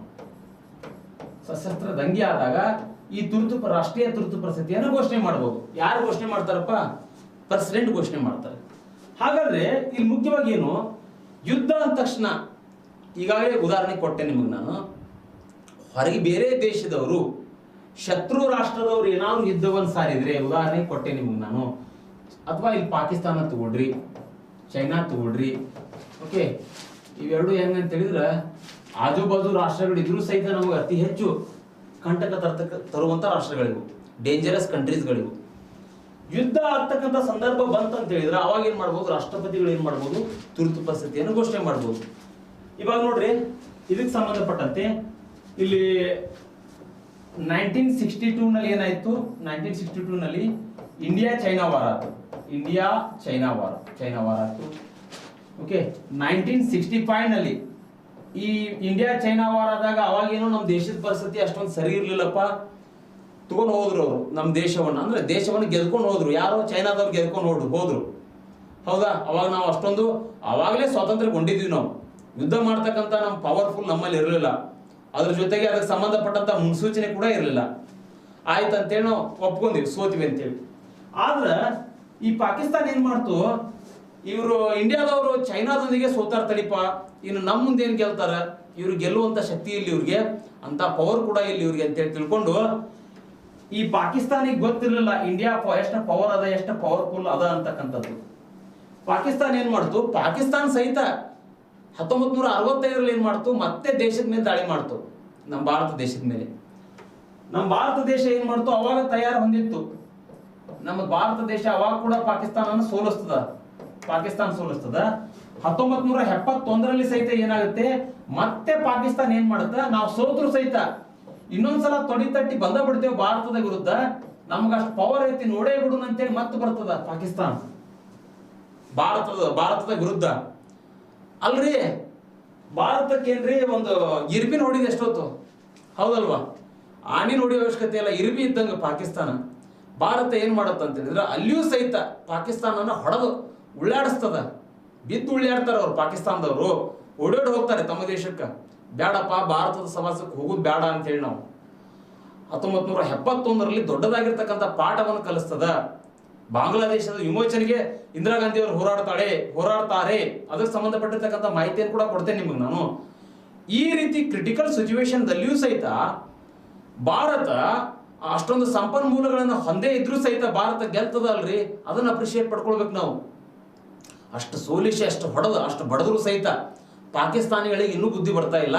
ಇನ್ನೂ ಸಹಿತ ನಾವು ಗೆಲ್ತೇವಿ ಭಾರತದ ವಿರುದ್ಧ, ನಾವು ಇನ್ನೂ ಸಹಿತ ಹೋರಾಟವನ್ನು ಮಾಡ್ತೇವಿ, ನಾವು ಭೂಪ್ರದೇಶವನ್ನು ಪಡ್ಕೊಳ್ತೇವಿ, ಕಾಶ್ಮೀರವನ್ನು ಪಡ್ಕೊಳ್ತೇವಿ ಅಂತೇಳಿ ಅದು ಹೋರಾಟ ಮಾಡ್ತಾ ಇದ. ಬಟ್ ಅದು ಸಾಧ್ಯ ಇಲ್ಲ ರೀ. ಅದೇನು ಸಾಧ್ಯ ಆಗತ್ತಪ್ಪ? ಇಂಡಿಯಾ ಪವರ್ಫುಲ್ ಕಂಟ್ರಿ ಅದಲ್ರಿ, ಅತಿ ಹೆಚ್ಚು ವಿಶ್ವದಲ್ಲಿ, ಅದು ಕೂಡ ಬಲಿಷ್ಠವಾಗಿರ್ತಕ್ಕಂಥ ಸೈನ್ಯವನ್ನು ಹೊಂದಿದ. ಹೀಗಿದ್ದಾಗ ಪಾಕಿಸ್ತಾನ ಇನ್ಮೇಲೆ ಏನಾದ್ರು ದಾಳಿ ಮಾಡಿದ್ರೆ ಇನ್ಮೇಲೆ ಬದುಕುವುದು ಕಷ್ಟ. ಯಾಕಂತ ಹೇಳಿದ್ರೆ ಆ ಪಾಕಿಸ್ತಾನ ಅಂತಕ್ಕಂಥ ಮ್ಯಾಪನ್ನ ಪಾಕಿಸ್ತಾನ ದುರ್ಬಿನ್ ಹಚ್ಚಿ ಹುಡುಕಾಡ್ರೂ ಸಿಗುದಿಲ್ಲ ಒಂದ್ ವೇಳೆ ಯುದ್ಧವನ್ನ ಆದ್ರೆ. ಅಷ್ಟೊಂದು ಇಂಡಿಯಾ ಪವರ್ಫುಲ್ ಹೊಂದಿದೆ. ಹೀಗಿದ್ದಾಗ ಇಲ್ಲಿ ಯುದ್ಧ ಆದಂತ ಸಂದರ್ಭದಲ್ಲಿ ಈ 4 ಯುದ್ಧದಲ್ಲಿ ಸಹಿತ ಏನ್ ಮಾಡಿದ್ರು, ರಾಷ್ಟ್ರಪತಿಗಳು ಏನ್ ಮಾಡ್ತಾರಪ್ಪ ಇಲ್ಲ ಅಂತ ಹೇಳಿದ್ರೆ ತುರ್ತು ಪರಿಸ್ಥಿತಿಯನ್ನು ಘೋಷಣೆ ಮಾಡ್ತಾರೆ. ಇಲ್ಲಿ ಡೆವಲಪ್ಮೆಂಟ್, ದೇಶದ ಡೆವಲಪ್ಮೆಂಟ್ ಅಧೋಗತಿಗೆ ಹೋಗ್ಬಿಡ್ತದ್ರಿ. ನಮ್ಮ ದೇಶ ಇದುವರೆಗೂ ಸಹಿತ 2022 ಬಂದರೂ ಸಹಿತ ಕೆಲವೊಂದಿಷ್ಟು ಬದಲಾವಣೆಗಳು ನಮ್ಮ ದೇಶದಲ್ಲಿ ಯಾಕಾಗಿಲ್ಲ, ಕೆಲವೊಂದಿಷ್ಟು ಅಭಿವೃದ್ಧಿಗಳು ಯಾಕಾಗಿಲ್ಲ, ಬೇರೆ ದೇಶಗಳಿಗೆ ಕಂಪೇರ್ ಮಾಡಿದ್ರೆ, ಚಿಕ್ಕ ಚಿಕ್ಕ ರಾಷ್ಟ್ರಗಳಿಗೆ ಕಂಪೇರ್ ಮಾಡಿದ್ರೆ, ಯಾಕಂತ ಹೇಳಿದ್ರೆ ಸ್ವತಂತ್ರಗೊಂಡು 4-5 ವರ್ಷಗಳಲ್ಲಿ ಎಮರ್ಜೆನ್ಸಿ ಹಾಕ್ತಾರಪ್ಪ.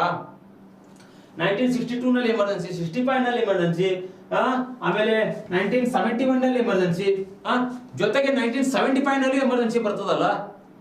ಸುಮಾರು ವರ್ಷಗಳ ಕಾಲ ನಾವು ತುರ್ತು ಪರಿಸ್ಥಿತಿಯಲ್ಲೇ ಜೀವನ ನಡೆಸಿದಾಗ ಒಬ್ಬ ವ್ಯಕ್ತಿ ದೇಶದ ಅಭಿವೃದ್ಧಿಯನ್ನು ಯಾವ ರೀತಿ ಮಾಡ್ತಾನಪ್ಪ, ಸರ್ಕಾರ ಆದ್ರೂ ಯಾವ ರೀತಿ ದೇಶದ ಅಭಿವೃದ್ಧಿಯನ್ನು ಮಾಡ್ತದಪ್ಪ? ಮಾಡ್ಲಿಕ್ಕೆ ಆಗೋದಿಲ್ಲಲ್ಲ. ಯಾಕಾಗೋದಿಲ್ಲ ಅಂತ ಹೇಳಿದ್ರೆ ನಿನಗೆ ಹಕ್ಕುಗಳೇ ಇರೋದಿಲ್ಲಲ್ಲಪ್ಪ. ನಿನಗೇನು ಹಕ್ಕಿರ್ತದ? ಯಾವುದೇ ರೀತಿ ಹಕ್ಕುಗಳು ಇರುವುದಿಲ್ಲ ನಿನಗೆ. ಸರ್ಕಾರ ಅಂತಕ್ಕಂಥದ್ದು ಡಾಮಿನೆಂಟ್ ಆಗಿರ್ತದ. ಇಲ್ಲಿ ಸೆಂಟ್ರಲ್ ಗೌರ್ಮೆಂಟ್ ಪವರ್ಫುಲ್ ಹೊಂದಿರ್ತದ, ಸ್ಟೇಟ್ ಗೌರ್ಮೆಂಟ್ ತನ್ನ ಅಸ್ತಿತ್ವವನ್ನು ಕಳ್ಕೊಳ್ತವೆ. ನೀವೊಬ್ಬ ಪ್ರಜೆ, ಎಮರ್ಜೆನ್ಸಿ ಏನಾದ್ರು ಬಂತಂತ ಹೇಳಿದ್ರೆ ನೀನು ಕೂಡ ನಿನ್ನ ಅಸ್ತಿತ್ವವನ್ನು ಕಳ್ಕೊಳ್ತೀಯ. ಉಸಿರಾಡ್ತಕ್ಕಂಥ ದೇಹವನ್ನು ಬಿಟ್ಟರೆ ಬೇರೆ ಏನು ಇರುವುದಿಲ್ಲ ನಿಂದ. ಅಂದ್ರೆ ಏನಿಲ್ಲಿ ಆರ್ಟಿಕಲ್ 359 ಪ್ರಕಾರ, ಆರ್ಟಿಕಲ್ 359 ಪ್ರಕಾರ ಏನ್ ಹೇಳ್ತದ ಅಂತ ಹೇಳಿದ್ರೆ, ಇಲ್ಲಿ ಎಮರ್ಜೆನ್ಸಿ ಏನಾದ್ರೂ ಬಂದಾಗ 2021 ವಿಧಿಗಳು ಮಾತ್ರ ರದ್ದಾಗೋದಿಲ್ಲ. 2021 ವಿಧಿಗಳು ಮಾತ್ರ ರದ್ದಾಗೋದಿಲ್ಲ. ಮಿಕ್ಕಿರ್ತಕ್ಕಂಥ ಎಲ್ಲಾ ಅಂಶಗಳಿಗೆ ಸಂಬಂಧಪಟ್ಟಂತೆ ಕೇಂದ್ರ ಸರ್ಕಾರ ಕಾಯ್ದೆ ಕಾನೂನುಗಳನ್ನು ರೂಪಿಸಿ ನಿನ್ನನ್ನ ಹದ್ದುಬಸ್ತಿಗೆ ಇಡಬಹುದು. ಯಾವ ರೀತಿಯಾಗಿ? ಫಂಡಮೆಂಟಲ್ ರೈಟ್ಸ್ ನಲ್ಲಿ ಎಮರ್ಜೆನ್ಸಿ ಏನಾದ್ರು ಘೋಷಣೆ ಆಯ್ತು ಅಂತ ತಿಳ್ಕೊ, ನೀ ಏನ್ ಮಾಡ್ಬೋದಪ್ಪ? ಎಮರ್ಜೆನ್ಸಿ ಘೋಷಣೆ ಆಯ್ತು ಅಂತ ತಿಳ್ಕೊ, ನೀ ಎಲ್ಲೋ ಒಂದ್ ಕಡೆ ವ್ಯಾಪಾರವನ್ನು ಮಾಡ್ತಾ ಇದೀಯಾ, ವ್ಯಾಪಾರ ಮಾಡಕ್ಕಾಗೋದಿಲ್ಲ. ಹಣ್ಣಿನ ಅಂಗಡಿ ಇಟ್ಕೊಂಡು ಹಣ್ಣಿನ ಬಿಸ್ನೆಸ್ ಮಾಡ್ತೀಯಾ, ಮಾಡಕ್ಕಾಗೋದಿಲ್ಲ. ಗ್ಯಾರೇಜ್ ಇಟ್ಕೊಂಡು ಗ್ಯಾರೇಜ್ ಕೆಲಸ ಮಾಡ್ತೀಯಾ, ಮಾಡಕ್ಕಾಗೋದಿಲ್ಲ.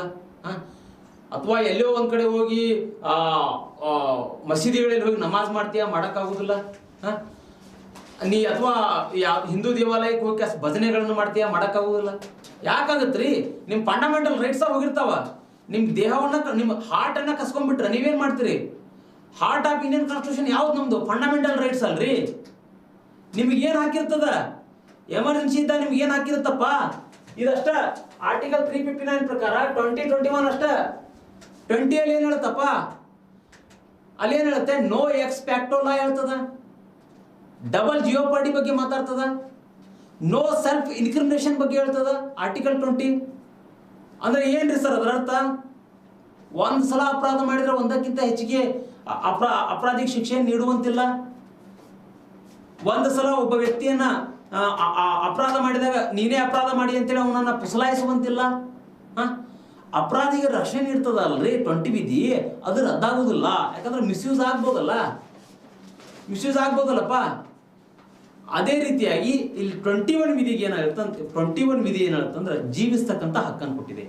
ಪ್ರತಿಯೊಬ್ಬ ವ್ಯಕ್ತಿ ಕೂಡ ಘನತೆ ಗೌರವದಿಂದ ಜೀವಿಸಬಹುದು. ಅದು ರದ್ದಾಗುವುದಿಲ್ಲ. ಆರ್ಟಿಕಲ್ 350 ಯಾವುದು? ಆರ್ಟಿಕಲ್ 359 ಪ್ರಕಾರ ರದ್ದಾಗುವುದಿಲ್ಲ. ಇವೆರಡು ಜೀವಂತವಾಗಿರ್ತವೆ. ಮಿಕ್ಕಿ ಉಳಿದಿರ್ತಕ್ಕಂಥ ಫಂಡಮೆಂಟಲ್ ರೈಟ್ಸ್ ಎಲ್ಲ ರದ್ದಾಗ್ತವೆ. ನೀ ಯಾವುದೇ ರೀತಿಯಾಗಿ ಶಾಂತಿಯುತವಾಗಿ ಸಭೆ ಸೇರ್ತಕ್ಕಂಥ ಸ್ವಾತಂತ್ರ್ಯ ನಿನಗಿಲ್ಲ. ಸಂಘ ಸಂಸ್ಥೆಗಳನ್ನು ಸ್ಥಾಪನೆ ಮಾಡ್ತಕ್ಕಂಥ ಸ್ವಾತಂತ್ರ್ಯ ನಿನಗಿಲ್ಲ. ನಾನು ಹೇಳ್ಕೊಟ್ಟಿದ್ದೇನೆ ಫಂಡಮೆಂಟಲ್ ರೈಟ್ಸ್ ನಲ್ಲಿ. ಯಾಕಿಲ್ಲ ಅಂತ ಹೇಳಿದ್ರೆ, ನೀನು ಒಂದ್ ವೇಳೆ ಶಾಂತಿಯುತವಾಗಿ ಸಭೆ ಸೇರ್ತಾ ಇದೆ ಅಂತ ಹೇಳಿದ್ರೆ ನಿನ್ ದುರುದ್ದೇಶ ಬೇರೆ ಆಗಿರ್ಬೋದು. ಸರ್ಕಾರದ ವಿರುದ್ಧ ನೀ ತೊಳೆ ತಟ್ಟಬಹುದು. ಸಂಘ ಸಂಸ್ಥೆಗಳನ್ನ ಸ್ಥಾಪನೆ ಮಾಡ್ತಾ ಇದೆ ಅಂತ ಹೇಳಿದ್ರೆ ಅಲ್ಲಿಯೂ ಕೂಡ ನಿನ್ನ ದುರುದ್ದೇಶ ಬೇರೆ ಆಗಿರ್ಬೋದು. ದೇಶದ ಐಕ್ಯತೆ, ದೇಶದ ಸಮಗ್ರತೆ, ದೇಶದ ಇಂಟಿಗ್ರಿಟಿ, ದೇಶದ ಒಂದು ಸಾವರ್ನಟಿಗೆ ಧಕ್ಕೆ ತರಬಹುದು.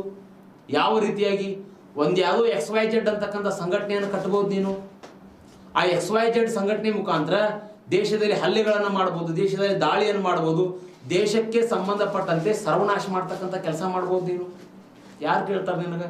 ಯಾರೂ ಕೇಳೋದಿಲ್ಲ.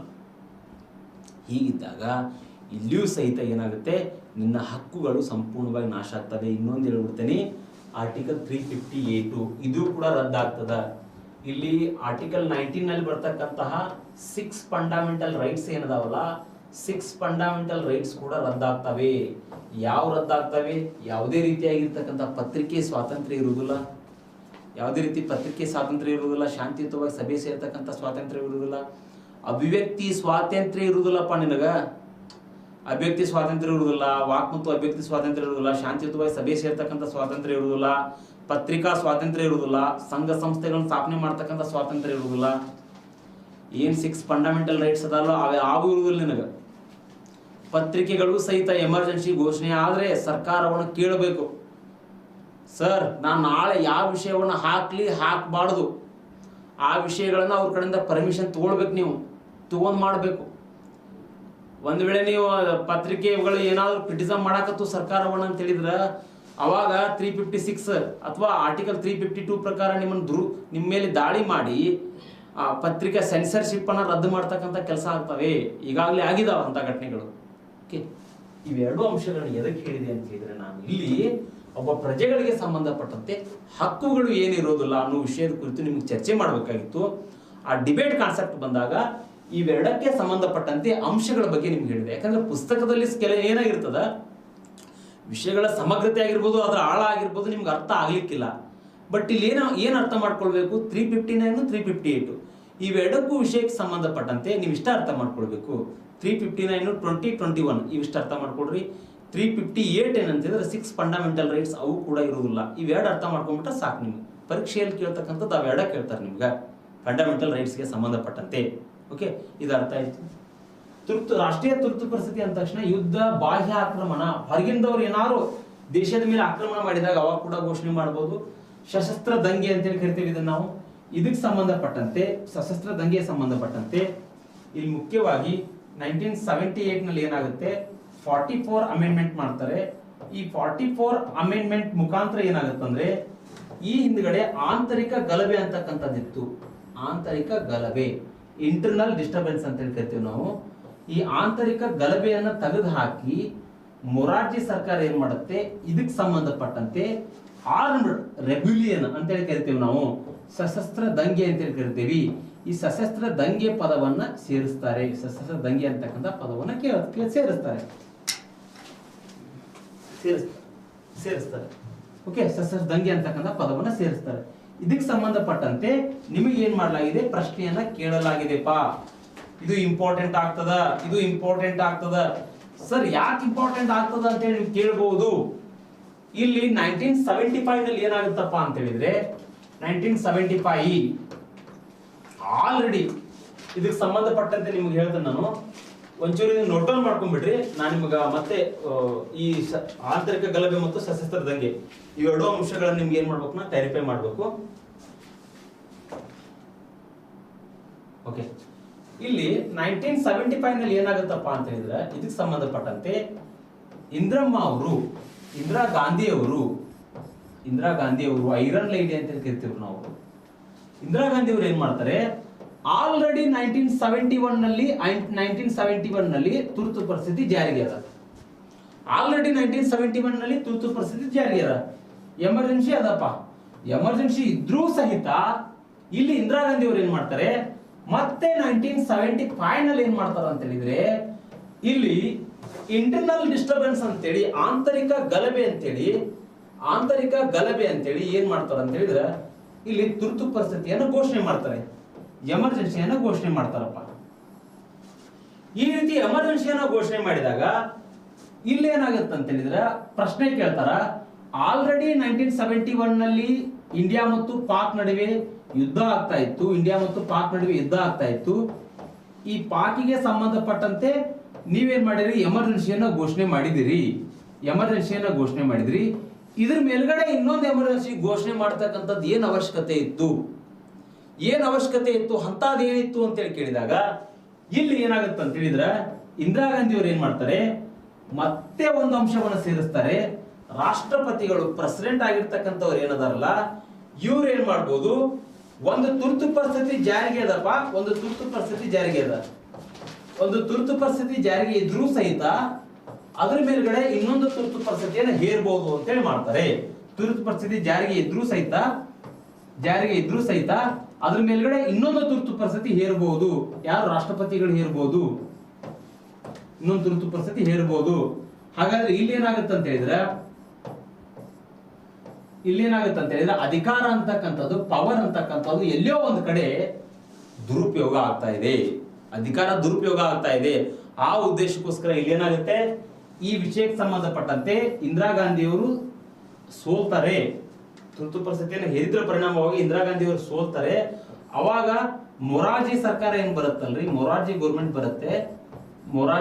ಬರುತ್ತಲ್ರಿ, ಅವಾಗ ಏನ್ ಮಾಡುತ್ತಂತ ಹೇಳಿದ್ರೆ ಮೊರಾರ್ಜಿ ಗೌರ್ಮೆಂಟ್ ಇಲ್ಲಿ ಆಂತರಿಕ ಗಲಭೆ ಅಂತಕ್ಕಂಥ ಪದವನ್ನ ತೆಗಿತದ. ಅದನ್ನ ತೆಗೆದು ಯಾಕೋ ಒಂದ್ ಕಡೆ ಈ ಪದ ಯಾಕೋ ಒಂದ್ ಕಡೆ ಗಲಿಬಿಲಿ ಅದ, ಜೊತೆಗೆ ಈ ಪದ ಎಲ್ಲೋ ಒಂದ್ ಕಡೆ ಮಿಸ್ಯೂಸ್ ಆಗ್ಬೋದು ಅಂತ ಹೇಳಿ ತಿಳ್ಕೊಂಡು ಅಲ್ಲಿ ಇಂಟರ್ನಲ್ ಡಿಸ್ಟರ್ಬೆನ್ಸ್ ಅಂತಕ್ಕಂಥ ಪದವನ್ನ ತೆಗೆದು ಸಶಸ್ತ್ರ ದಂಗೆ ಆರ್ಮ್ಡ್ ರೆಬೆಲಿಯನ್ ಅಂತಕ್ಕಂಥ ಪದವನ್ನ ಹಾಕ್ತಾರೆ.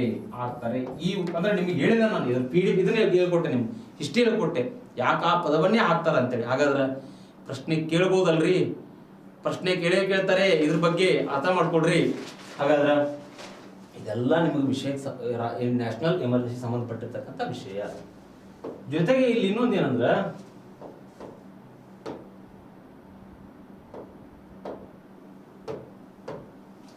ರಾಜ್ಯ ತುರ್ತು ಪರಿಸ್ಥಿತಿ ಅಂತಂದ್ರೆ ಏನ್ರಿ, ಇಲ್ಲಿ ಆರ್ಟಿಕಲ್ 356 ಪ್ರಕಾರ ಹೇರಲಾಗ್ತದೆ. ಇಲ್ಲಿ ಆರ್ಟಿಕಲ್ 356 ಪ್ರಕಾರ ಸ್ಟೇಟ್ ಎಮರ್ಜೆನ್ಸಿ ಅಂತಕ್ಕಂಥ ಪದವನ್ನ ನಮ್ಮ ಕಾನ್ಸ್ಟಿಟ್ಯೂಷನ್ ಅಲ್ಲಿ ಇಲ್ವೇ ಇಲ್ಲ. ಕಾನ್ಸ್ಟಿಟ್ಯೂಷನ್ ಅಲ್ಲಿ ಇಲ್ವೇ ಇಲ್ಲ ಸ್ಟೇಟ್ ಎಮರ್ಜೆನ್ಸಿ ಅಂತಕ್ಕಂಥ ಪದ. ಅಲ್ಲಿ ಏನದ, ಪ್ರೆಸಿಡೆಂಟ್ ರೂಲ್ ಅಂತಕ್ಕಂಥ ಪದ ಅದ. ಪ್ರೆಸಿಡೆಂಟ್ ರೂಲ್ ಅಂತಕ್ಕಂಥ ಪದ ಅದ. ರಾಜ್ಯದಲ್ಲಿ ಏನಾದ್ರೂ ಸಂವಿಧಾನಕ್ಕೆ ಬಿಕ್ಕಟ್ಟು ಉಂಟಾಗಿ ಸಂವಿಧಾನಾತ್ಮಕ ವ್ಯವಸ್ಥೆ ಏನಾದ್ರೂ ಹದಗೆಟ್ಟಾಗ ಅಲ್ಲಿ ಏನ್ ಮಾಡ್ಬೋದು ಅಂತ ಹೇಳಿದ್ರೆ ರಾಷ್ಟ್ರಪತಿಗಳು ಏನ್ ಮಾಡ್ಬೋದು ಅಂತ ಹೇಳಿದ್ರೆ 356 ಪ್ರಕಾರ ರಾಜ್ಯ ತುರ್ತು ಪರಿಸ್ಥಿತಿಯನ್ನು ಘೋಷಣೆ ಮಾಡಬಹುದು. ಹಾಗಾದ್ರೆ ಏನಾಗುತ್ತಪ್ಪ, ರಾಜ್ಯ ತುರ್ತು ಪರಿಸ್ಥಿತಿಯನ್ನು ಘೋಷಣೆ ಮಾಡಿದಾಗ ಅಧಿಕಾರ ಅಂತಕ್ಕಂಥದ್ದು, ಪವರ್ ಅಂತಕ್ಕಂಥದ್ದು ಯಾರ ಬಳಿ ಹೋಗುತ್ತೆ ಅಂತ ಹೇಳಿದ್ರೆ ಸಂಪೂರ್ಣವಾಗಿರ್ತಕ್ಕಂಥ ಪವರ್ ಯಾರ ಬಳಿ ಹೋಗುತ್ತೆ, ಈ ಟೈಮ್ದಲ್ಲಿ ರಾಷ್ಟ್ರಪತಿ ಪವರ್ ಪಡ್ಕೊಳ್ತಾರೆ. It means central government is dominant ಆಗ್ತದ. ಸ್ಟೇಟ್ ಗೌರ್ಮೆಂಟ್ ನೋ ಪವರ್, ಯಾವುದೇ ರೀತಿ ಪವರ್ ಇರುವುದಿಲ್ಲ. ಅದ್ರ ಜೊತೆಗೆ ಏನಾಗುತ್ತೆ, ಇಲ್ಲಿ ಸ್ಟೇಟ್ ಎಮರ್ಜೆನ್ಸಿ ಇದ್ದಾಗ district collector is considered to be a ಮಿನಿಸ್ಟರ್ಸ್ಗಳು ತಮ್ಮ ಪವರ್ ಅನ್ನು ಹೊಂದಿರುವುದಿಲ್ಲ. ಡಿಸಿಗಳು, ಪೊಲೀಸ್ ಅಧಿಕಾರಿಗಳು, ಬ್ಯೂರೋಕ್ರಾಟಿಕ್ಸ್ಗಳು ಏನಾಗ್ತಾರೆ, ಅತಿ ಹೆಚ್ಚು ಪವರ್ ಅನ್ನು ಪಡ್ಕೊಳ್ತಾರೆ. ಇಲ್ಲಿ ರಾಜ್ಯ ತುರ್ತು ಪರಿಸ್ಥಿತಿಯಲ್ಲಿ ಪವರ್ ಪಡ್ಕೊಳ್ತಾರೆ. ಇದ್ರ ಬಗ್ಗೆ ಮಾತಾಡ್ತೇನೆ ನಾನು, ಇದು ಸಂಬಂಧಪಟ್ಟಿರ್ತಕ್ಕಂಥ ಅಂದ್ರೆ ನಿಮಗೆ ಕೆಲವೊಂದಿಷ್ಟು ಹಿಂಟ್ಸ್ ಗಳನ್ನ ಕೊಡ್ತಾ ಇದ್ದೇನೆ. ಹಿಂಗಂದ್ರೆ ಏನಪ್ಪ, ರಾಷ್ಟ್ರೀಯ ತುರ್ತು ಪರಿಸ್ಥಿತಿ ಅಂದ್ರೆ ಏನು, ಇದು ರಾಜ್ಯ ತುರ್ತು ಪರಿಸ್ಥಿತಿ ಅಂದ್ರೆ ಏನು, ಇಲ್ಲಿ ಹಣಕಾಸಿನ ತುರ್ತು ಪರಿಸ್ಥಿತಿ ಅಂದ್ರೆ ಏನು, ಒಂಚೂರು ಹಿಂಟ್ಸ್ ಸಿಗ್ಬೇಕಲ್ಲ ನಿಮ್ಗೆ. ಆ ಉದ್ದೇಶಕ್ಕೋಸ್ಕರ ಇದ್ರ ಬಗ್ಗೆ ಹೇಳ್ತಾ ಇರೋದು. ಹಣಕಾಸಿನ ತುರ್ತು ಪರಿಸ್ಥಿತಿ ಸಂಬಂಧಪಟ್ಟಂತೆ ಆರ್ಟಿಕಲ್ 360 ಹೇಳ್ತದ. ಇದುವರೆಗೂ ಸಹಿತ ಎಲ್ಲಿಯೂ ಸಹಿತ ಹಣಕಾಸಿನ ತುರ್ತು ಪರಿಸ್ಥಿತಿ ಘೋಷಣೆ ಮಾಡಿಲ್ಲ. ಆಕ್ಚುಲಿ ಈ ಕೋವಿಡ್ ಸಂದರ್ಭದಲ್ಲಿ ದೇಶದ ಹಣಕಾಸಿನ ಪರಿಸ್ಥಿತಿ ಅಷ್ಟೊಂದು ಸರಿ ಇರಲಿಲ್ಲ. ಅವಾಗ ಏನ್ ಮಾಡ್ಬೇಕಾಯ್ತು, ಹಣಕಾಸಿನ ತುರ್ತು ಪರಿಸ್ಥಿತಿಯನ್ನು ಹೇರಬಹುದು ಅಂತೇಳಿ ಎಲ್ಲೋ ಒಂದ್ ಕಡೆ ಪ್ರಯತ್ನವನ್ನು ಮಾಡ್ತಾ ಇದ್ರು. ಬಟ್ ಅದು ಆಗ್ಲಿಲ್ಲ. ಆ ರೀತಿ ಮಾಡೋದು ಬೇಡ ಅಂತೇಳಿ ಅದನ್ನು ಕೂಡ ಬದಿಗಿಟ್ರು. ಇನ್ನು ಮುಂದೆ ಕೂಡ ಆ ರೀತಿ ಸಿಚುವೇಶನ್ ಬರಬಾರ್ದು, ಹಣಕಾಸಿನ ತುರ್ತು ಪರಿಸ್ಥಿತಿಗಳು ಬರಬಾರ್ದು. ಆ ರೀತಿ ಬಂದ್ರೆ ಏನಾಗುತ್ತಪ್ಪ ಅಂತ ಹೇಳಿದ್ರೆ, ಇಲ್ಲಿ ನೋಡ್ರಿ, ಈ ರಾಜ್ಯ ಸರ್ಕಾರದ ನೌಕರರು ಏನದಾರಲ್ಲ, ನೀವು ಸ್ಯಾಲರಿಯನ್ನು ಕೊಡ್ಬೇಕಾಗ್ತದ್ರಿ ಸೆಂಟ್ರಲ್ ಗೌರ್ಮೆಂಟ್ಗೆ. ಹೈಕೋರ್ಟ್ ನ್ಯಾಯಮೂರ್ತಿಗಳು, ಸುಪ್ರೀಂ ಕೋರ್ಟ್ ನ್ಯಾಯಮೂರ್ತಿಗಳು ಏನದಾರಲ್ಲ, ದೊಡ್ಡ ವ್ಯಕ್ತಿಗಳು, ಅವರೆಲ್ಲರೂ ಸಹಿತ ತಮ್ಮ ಸ್ಯಾಲರಿಯನ್ನ ಸೆಂಟ್ರಲ್ ಗೌರ್ಮೆಂಟ್ ಕೊಡ್ಬೇಕಾಗ್ತದ. ಹಣಕಾಸಿನ ತುರ್ತು ಪರಿಸ್ಥಿತಿಯನ್ನು ಯಾಕೆ ಘೋಷಣೆ ಮಾಡ್ತಾರ ಅಂತ ಹೇಳಿದ್ರೆ, ದೇಶದ ಆರ್ಥಿಕ ಪರಿಸ್ಥಿತಿ ಅಷ್ಟೊಂದು ಸರಿ ಇರುವುದಿಲ್ಲ. ಎಲ್ಲೋ ಒಂದ್ ಕಡೆ ದೇಶದ ಜನರು ಎಲ್ಲೋ ಒಂದ್ ಕಡೆ ಹಲವಾರು ಸಮಸ್ಯೆಗಳಿಂದ ಬಳಲ್ತಾ ಇರ್ತಾರೆ. ಈ ರೀತಿ ಇದ್ದಾಗ ಹಣಕಾಸಿನ ತುರ್ತು ಪರಿಸ್ಥಿತಿ ನೀಡಾಗ್ತದಲ್ರಿ, ದುಡ್ಡು ಎಲ್ಲಿಂದ ಬರ್ಬೇಕಪ್ಪ ನಮ್ಗ. ಅವರಿಗೆಲ್ಲ ನಾವು ಪೇಮೆಂಟ್ ಕೊಟ್ಕೊಂತ ಕುತ್ಕೊಂಡ್ವಿ ಅಂತ ಹೇಳಿದ್ರೆ ಆ ವರ್ಗದವ್ರಷ್ಟ ಆರಾಮಾಗಿರ್ತಾರ. ದೇಶ ಅಂದ ತಕ್ಷಣ ಎಲ್ಲ ವರ್ಗದವ್ರನ್ನ ಕೂಡ ನಾವು ನೋಡ್ಬೇಕಲ್ಲ, ಆ ವರ್ಗದವ್ರಿಗೂ ಕೂಡ ನಾವು ಸಮಸ್ಯೆಗಳನ್ನ ಆಲಿಸ್ಬೇಕಲ್ಲ, ಆ ವರ್ಗದವ್ರಿಗೂ ಕೂಡ ಒಂದು ಅನ್ನವನ್ನು ಕೊಡ್ತಕ್ಕಂಥ ಕೆಲಸ ಮಾಡ್ಬೇಕಲ್ಲ. ಈ ರೀತಿ ಇದ್ದಾಗ ಇಲ್ಲೇನ್ ಮಾಡುತ್ತೆ ಅಂತ ಹೇಳಿದ್ರೆ, ಹಣಕಾಸಿನ ತುರ್ತು ಪರಿಸ್ಥಿತಿಯನ್ನ ಇಲ್ಲಿ ಯಾರು ಘೋಷಿಸ್ತಾರೆ, ಪ್ರೆಸಿಡೆಂಟ್, ರಾಷ್ಟ್ರಪತಿಗಳು ಘೋಷಿಸ್ತಾರೆ. ಇದು ಕೂಡ ಅರ್ಥ ಆಯ್ತು ಅಂತೇಳಿ ಭಾವಿಸಿದ್ದೇನೆ ನಾನು.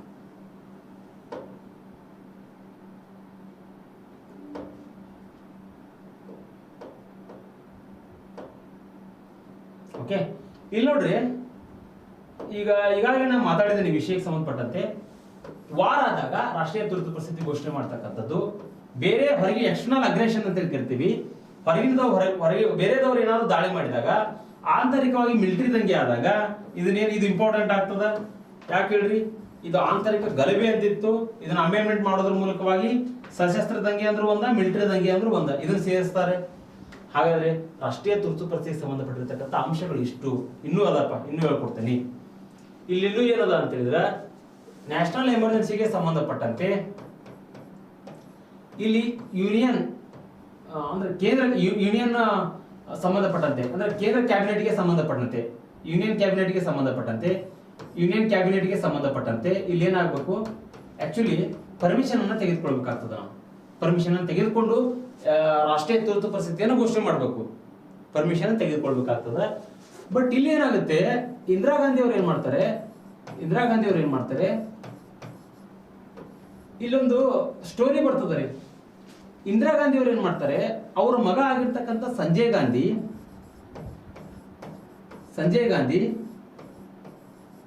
ಅವ್ರ ಆಪ್ತರಾಗಿರ್ತಕ್ಕಂಥ ಸಿದ್ಧಾರ್ಥ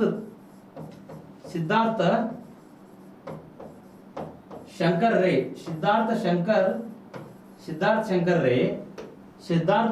ರೇ ಇವ್ರು ಏನ್ ಮಾಡ್ತಾರೆ, ಇವ್ರದೊಂದು ಟೀಮ್, 3 ಜನ ಟೀಮ್ ಏನಿತ್ತಲ್ಲ, ಆಕ್ಚುಲಿ ಯೂನಿಯನ್ ಕ್ಯಾಬಿನೆಟ್ ನ ಪರ್ಮಿಷನ್ ಬೇಕೇ ಬೇಕು. ಎಲ್ಲಿ ಈ ನ್ಯಾಷನಲ್ ಎಮರ್ಜೆನ್ಸಿಯನ್ನು ಘೋಷಣೆ ಮಾಡ್ಬೇಕಾಗಿತ್ತು ಅಂತ ಹೇಳಿದ್ರೆ. ಬಟ್ ಇಂದಿರಾ ಗಾಂಧಿ ಅವ್ರು ಏನ್ ಮಾಡ್ತಾರೆ ಅಂತ ಹೇಳಿದ್ರೆ, ಇಲ್ಲಿ ಸಂಜಯ್ ಗಾಂಧಿ ಅವ್ರ ಮಗ ಸಂಜಯ್ ಗಾಂಧಿ, ಆಮೇಲೆ ಸಿದ್ಧಾರ್ಥ ಶಂಕರ್ ರೇ ಅವ್ರು ಕೂಡ್ಕೊಂಡು ಫಕ್ರುದ್ದೀನ್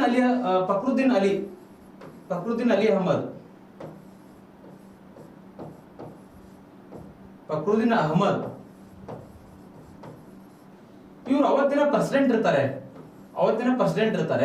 ಆ ಪ್ರೆಸಿಡೆಂಟ್ ಬಳಿ ಹೋಗ್ಬಿಟ್ಟು ನಾವು ಏನ್ ಮಾಡ್ತಾ ಇದೀವಿ, ಎಮರ್ಜೆನ್ಸಿಯನ್ನು ಘೋಷಣೆ ಮಾಡ್ತಾ ಇದ್ದೇವೆ ಅಂತೇಳಿ ಅಲ್ಲಿ ಏನ್ ಮಾಡ್ಬಿಡ್ತಾರೆ, ಹೇಳ್ಬಿಡ್ತಾರೆ. ಅವಾಗ ಅಲ್ಲಿ ಕ್ಯಾಬಿನೆಟ್ ಇರ್ತಕ್ಕಂತಹ ಸಚಿವರಿಗೆ ಏನಾಗುತ್ತೆ ಅಂತ ಹೇಳಿದ್ರೆ ಒಂದು ಶಾಕ್ ಬರ್ತದ. ಏನ್ ಶಾಕ್ ಆಗುತ್ತೆ ಅಂತ ಹೇಳಿದ್ರೆ, ಇಂದಿರಾ ಗಾಂಧಿ ಅವ್ರು ಏನ್ ಮಾಡ್ತಾ ಇದಾರೆ, ಎಮರ್ಜೆನ್ಸಿಯನ್ನು ಘೋಷಣೆ ಮಾಡಿಬಿಟ್ಟಿದ್ದಾರೆ. ಹಾಗಾದ್ರೆ ಆ ಎಮರ್ಜೆನ್ಸಿ ಬಗ್ಗೆ ಅವ್ರಿಗೆ ಘೋಷಣೆ ಮಾಡಿದ್ದು ಗೊತ್ತೇ ಇಲ್ಲ. ಅವ್ರಿಗೆ ಬೆಳಗ್ಗೆ ಆದ ತಕ್ಷಣ ರೇಡಿಯೋದಲ್ಲಿ ಅವರು ಕೇಳಿದಾಗ ಗೊತ್ತಾಗಿದ್ದು. ಅವ್ರಿಗೆ ರೇಡಿಯೋ ಮುಖಾಂತರ ಎಮರ್ಜೆನ್ಸಿ ಘೋಷಣೆ ಆಗಿದೆ, ಅಲರ್ಟ್ ಆಗಿದೆ ಅಂತೇಳಿ ಏನೋ ಮಾಹಿತಿ ಹೇಳಿದಾಗ ಅದು ಗೊತ್ತಾಗಿದ್ದವ್ರಿಗೆ. ಅವಾಗ ಇಲ್ಲಿ ಮುಖ್ಯವಾಗಿ ಕೆಲವೊಂದಿಷ್ಟು ಅಂಶಗಳು ಬರ್ತಾವೆ. ಇಲ್ಲಿ ಬಾಬು ಜಗಜೀವನ್ ರಾವ್ ಅವರು ಆಗಿರ್ಬೋದು, ಕೆಲವೊಂದಿಷ್ಟು ಹೋರಾಟಗಾರರು ಅದರಲ್ಲಿ ಏನಿರ್ತಾರಲ್ಲ, ಅವ್ರು ಹೇಳ್ತಾರೆ, ನೀವು ಯಾಕೆ ಪ್ರತಿಭಟನೆ ಮಾಡಲಿಲ್ಲ, ಅದಕ್ಕೆ ಸಂಬಂಧಪಟ್ಟಂತೆ ಯಾಕೆ ನೀವು ಕ್ಯಾಬಿನೆಟ್ ಅಲ್ಲಿ ಇರ್ತಕ್ಕಂಥ ಮೆಂಬರ್ ಇದ್ರೂ ಸಹಿತ ನೀವು ಯಾಕೆ ಹೋಗಿ ಎಮರ್ಜೆನ್ಸಿ ಬಗ್ಗೆ ಚರ್ಚೆ ಮಾಡಲಿಲ್ಲ ಅಂತೇಳಿ ಕೇಳಿದಾಗ ಅವ್ರು ಹೇಳ್ತಾರೆ, ನಾನು ಅರೆಸ್ಟ್ ಆಗ್ಲಿಕ್ಕೆ ನಾನು ಬಯಸ್ತಾ ಇರಲಿಲ್ಲ. ನನಗೆ ಜೀವನ ಮಾಡುವಂಥದ್ದು ಬೇಕಾಗಿತ್ತು. ಯಾವುದೇ ರೀತಿ ಅರೆಸ್ಟ್ ಆಗಿ ನಾ ಜೈಲಿನ ಕಂಬಿ ಒಳಗಡೆ ಇರ್ಲಿಕ್ಕೆ ಇಷ್ಟ ಇರಲಿಲ್ಲ ನನಗೆ. ಅದಕ್ಕೋಸ್ಕರ ನಾನು ಅದ್ರ ಬಗ್ಗೆ ಮಾತಾಡಕ್ಕೆ ಹೋಗಲಿಲ್ಲ ಅಂತ ಹೇಳ್ತಾರೆ. ಅಂದ್ರೆ ಅಷ್ಟೊಂದು ಅಧಿಕಾರ ಅಂತಕ್ಕಂಥದ್ದು ಏನಾಗ್ತದೆ, ಇಲ್ಲಿ ಪ್ರೆಸಿಡೆಂಟ್ ಬಳಿ ಹೋಗ್ತದೆ. ಪ್ರೆಸಿಡೆಂಟು ಪವರ್ಫುಲ್ ಆಗ್ತಾನೆ, ನೆನ್ಪಿಟ್ಕೊಳ್ಳಿ. ಇದು ಕೂಡ ಇಂಪಾರ್ಟೆಂಟ್ ಆಗ್ತದೆ. ಅದ್ರ ಜೊತೆಗೆ ಇಲ್ಲಿ ಮುಖ್ಯವಾಗಿ ಇದಾದ ನಂತರ ಏನಾಗುತ್ತೆ ಅಂತ ಹೇಳಿದ್ರೆ, 1975 ನಲ್ಲಿ ಏನಾಗುತ್ತೆ, ಇಂದಿರಾ ನಾರಾಯಣ್ ಪ್ರಕರಣದಲ್ಲಿ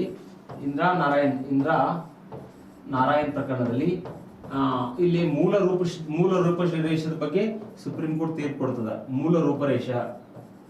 ಸಂವಿಧಾನದ ಮೂಲ ರೂಪರೇಷದ ಬಗ್ಗೆ ಸುಪ್ರೀಂ ಕೋರ್ಟ್ ತೀರ್ಪು ಕೊಡ್ತದ. ಜೊತೆಗೆ ಇನ್ನೂ ಒಂದು ಏನಂದ್ರೆ, ಇಲ್ಲಿ ಮುಖ್ಯವಾಗಿ ಎರಡನೇದು ಏನಂದ್ರೆ, ಮಿನರ್ವಾ ಮಿಲ್ಸ್ ಪ್ರಕರಣದಲ್ಲಿಯೂ ಸಹಿತ ಮಿನರ್ವಾ ಮಿಲ್ಸ್ ಪ್ರಕರಣ ಇದು ಇಂಪಾರ್ಟೆಂಟ್ ಆಗ್ತದ. ನ್ಯಾಯಾಂಗ ವಿಮರ್ಶೆಗೆ ಒಳಪಡ್ತದ ಅಂತ ಹೇಳ್ತದ. ಎಮರ್ಜೆನ್ಸಿ ನ್ಯಾಯಾಂಗ ವಿಮರ್ಶೆಗೆ ಒಳಪಡುತ್ತದ ಅಂತ ಹೇಳಿ ಈ ಪ್ರಕರಣದಲ್ಲಿ ಹೇಳ್ತದೆ. ಮಿನರ್ವಾ ಮಿಲ್ಸ್ ಪ್ರಕರಣದಲ್ಲಿ ಇಂಪಾರ್ಟೆಂಟ್ ಆಗ್ತದೆ ನೋಡ್ರಪ್ಪ. ಇದು 2 ಅಂಶ ನೆನ್ಪಿಟ್ಕೊಳ್ರಿ. ಹಾಗಾದ್ರೆ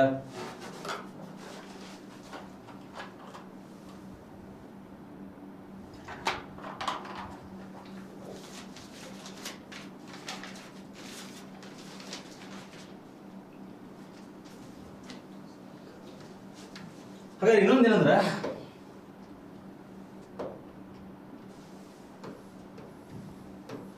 ಈ ತುರ್ತು ಪರಿಸ್ಥಿತಿಗೆ ಸಂಬಂಧಪಟ್ಟಂತೆ ಸಂಸತ್ತಿನ ಒಪ್ಪಿಗೆ ಮತ್ತು ಅವಧಿ ಇದಕ್ಕೆ ಸಂಬಂಧಪಟ್ಟಂತೆ ಇಲ್ಲಿ ಸಂಸತ್ತಿನ 1 ತಿಂಗಳೊಳಗಡೆ ತುರ್ತು ಪರಿಸ್ಥಿತಿಗೆ ಸಂಬಂಧಪಟ್ಟಂತೆ ಅನುಮೋದನೆ ತಗೊಳ್ಬೇಕು. ನಾವು 1 ತಿಂಗಳೊಳಗಡೆ ಸಂಸತ್ತಿನ ಅನುಮೋದನೆ ಬಂದ್ಬಿಟ್ಟು ಎಮರ್ಜೆನ್ಸಿ ಏನಾದ್ರು ಘೋಷಣೆ ಆದ್ರೆ 1 ತಿಂಗಳೊಳಗಡೆ 1 ಮಂತ್ ಒಳಗಡೆ ನಾವೇನ್ ಮಾಡಬೇಕು, ಪರ್ಮಿಷನ್ ಅನ್ನು ತೆಗೆದುಕೊಳ್ಬೇಕು.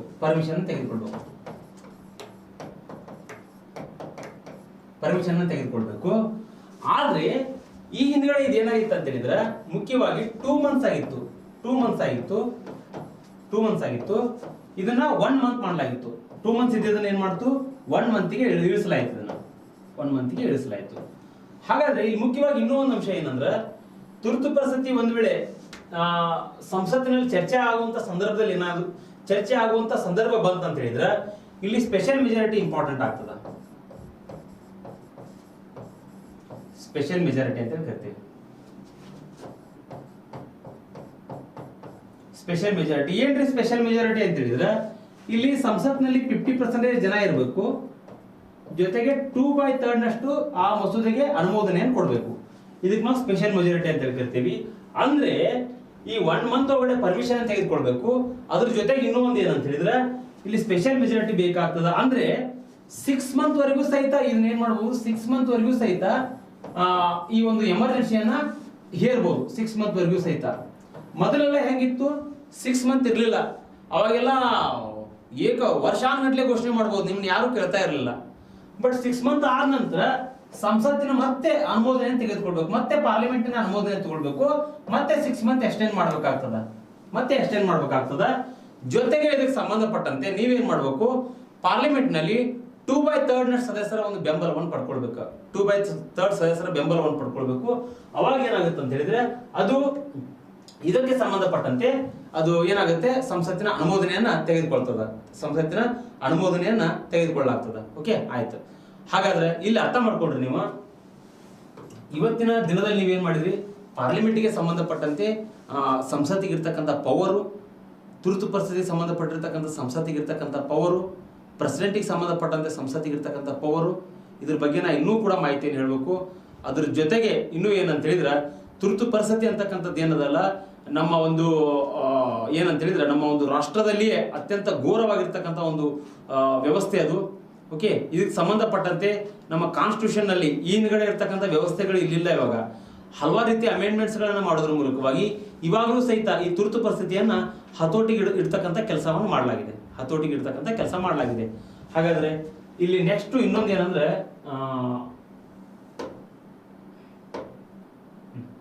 ಇಲ್ಲಿ ಹಲವಾರು ರೀತಿಯಾಗಿರ್ತಕ್ಕಂಥ ಮಾಹಿತಿಯನ್ನು ಕೊಡ್ಬೇಕು ನಿಮಗೆ ನಾನು. ಇದಕ್ಕೆ ಸಂಬಂಧಪಟ್ಟಿರ್ತಕ್ಕಂಥ ಅಂಶ ಕೂಡ ಅದ. ಬಟ್ ನಿಮ್ಗೆ ಏನ್ ಮಾಡ್ತೇನೆ ನಾನು, ಇನ್ನೂ ಹೆಚ್ಚಿನ ಮಾಹಿತಿಯನ್ನ ಮುಂದಿನ ತರಗತಿಯಲ್ಲಿ ತಿಳಿಸ್ಕೊಡ್ತೇನೆ. ಯಾಕಂತ ಹೇಳಿದ್ರೆ ಇಲ್ಲಿ ಏನಾಗುತ್ತೆ, ವಿಷಯ ಅಂತಕ್ಕಂಥದ್ದು ಎಮರ್ಜೆನ್ಸಿ ಪ್ರಾವಿಜನ್ಸಿ ಸಂಬಂಧಪಟ್ಟಂತೆ ತುಂಬಾ ಅದಾವ. ಅದನ್ನ ನೀವು ಆಳವಾಗಿ ತಿಳ್ಕೊಂಡಾಗ ಏನಾಗುತ್ತೆ, ಮತ್ತೆ ನೀವು ಪುಸ್ತಕ ಓದಿದಾಗ ನಿಮ್ಗೆ ಅರ್ಥ ಆಗುತ್ತೆ. ಅದಕ್ಕೆ ಅವಸರ ಮಾಡೋದು ಬೇಡ, ನಿಧಾನವಾಗಿ ಕಲಿತಾ ಹೋಗೋಣ. ಅದ್ರ ಜೊತೆಗೆ ಇನ್ನೂ ಏನಂತ ಹೇಳಿದ್ರೆ, ಯಾರು ಇದುವರೆಗೂ ಸಹಿತ ನಮ್ಮ ಒಂದು ಟೆಲಿಗ್ರಾಮ್ ಚಾನಲ್ಗೆ ಜಾಯ್ನ್ ಆಗಿಲ್ಲ, ಜಾಯ್ನ್ ಆಗ್ರಿ. ಏನ್ ಬೆನಿಫಿಟ್ ಅದ ರೀ ಟೆಲಿಗ್ರಾಮ್ ಚಾನಲ್ಗೆ ಜಾಯ್ನ್ ಆದ್ರೆ ನಿಮ್ಗೆ ಅಂತ ಹೇಳಿದ್ರೆ, ಇಲ್ಲಿ ಮುಖ್ಯವಾಗಿ ಟೆಲಿಗ್ರಾಮ್ ಚಾನಲ್ಗೆ ಜಾಯ್ನ್ ಆದ್ರೆ ನಿಮ್ಗೆ ಏನ್ ಬೆನಿಫಿಟ್ ಅದ ಅಂತ ಹೇಳಿದ್ರೆ, ಇಲ್ಲಿ ಮುಖ್ಯವಾಗಿ ಏನಂತ ಹೇಳಿದ್ರೆ,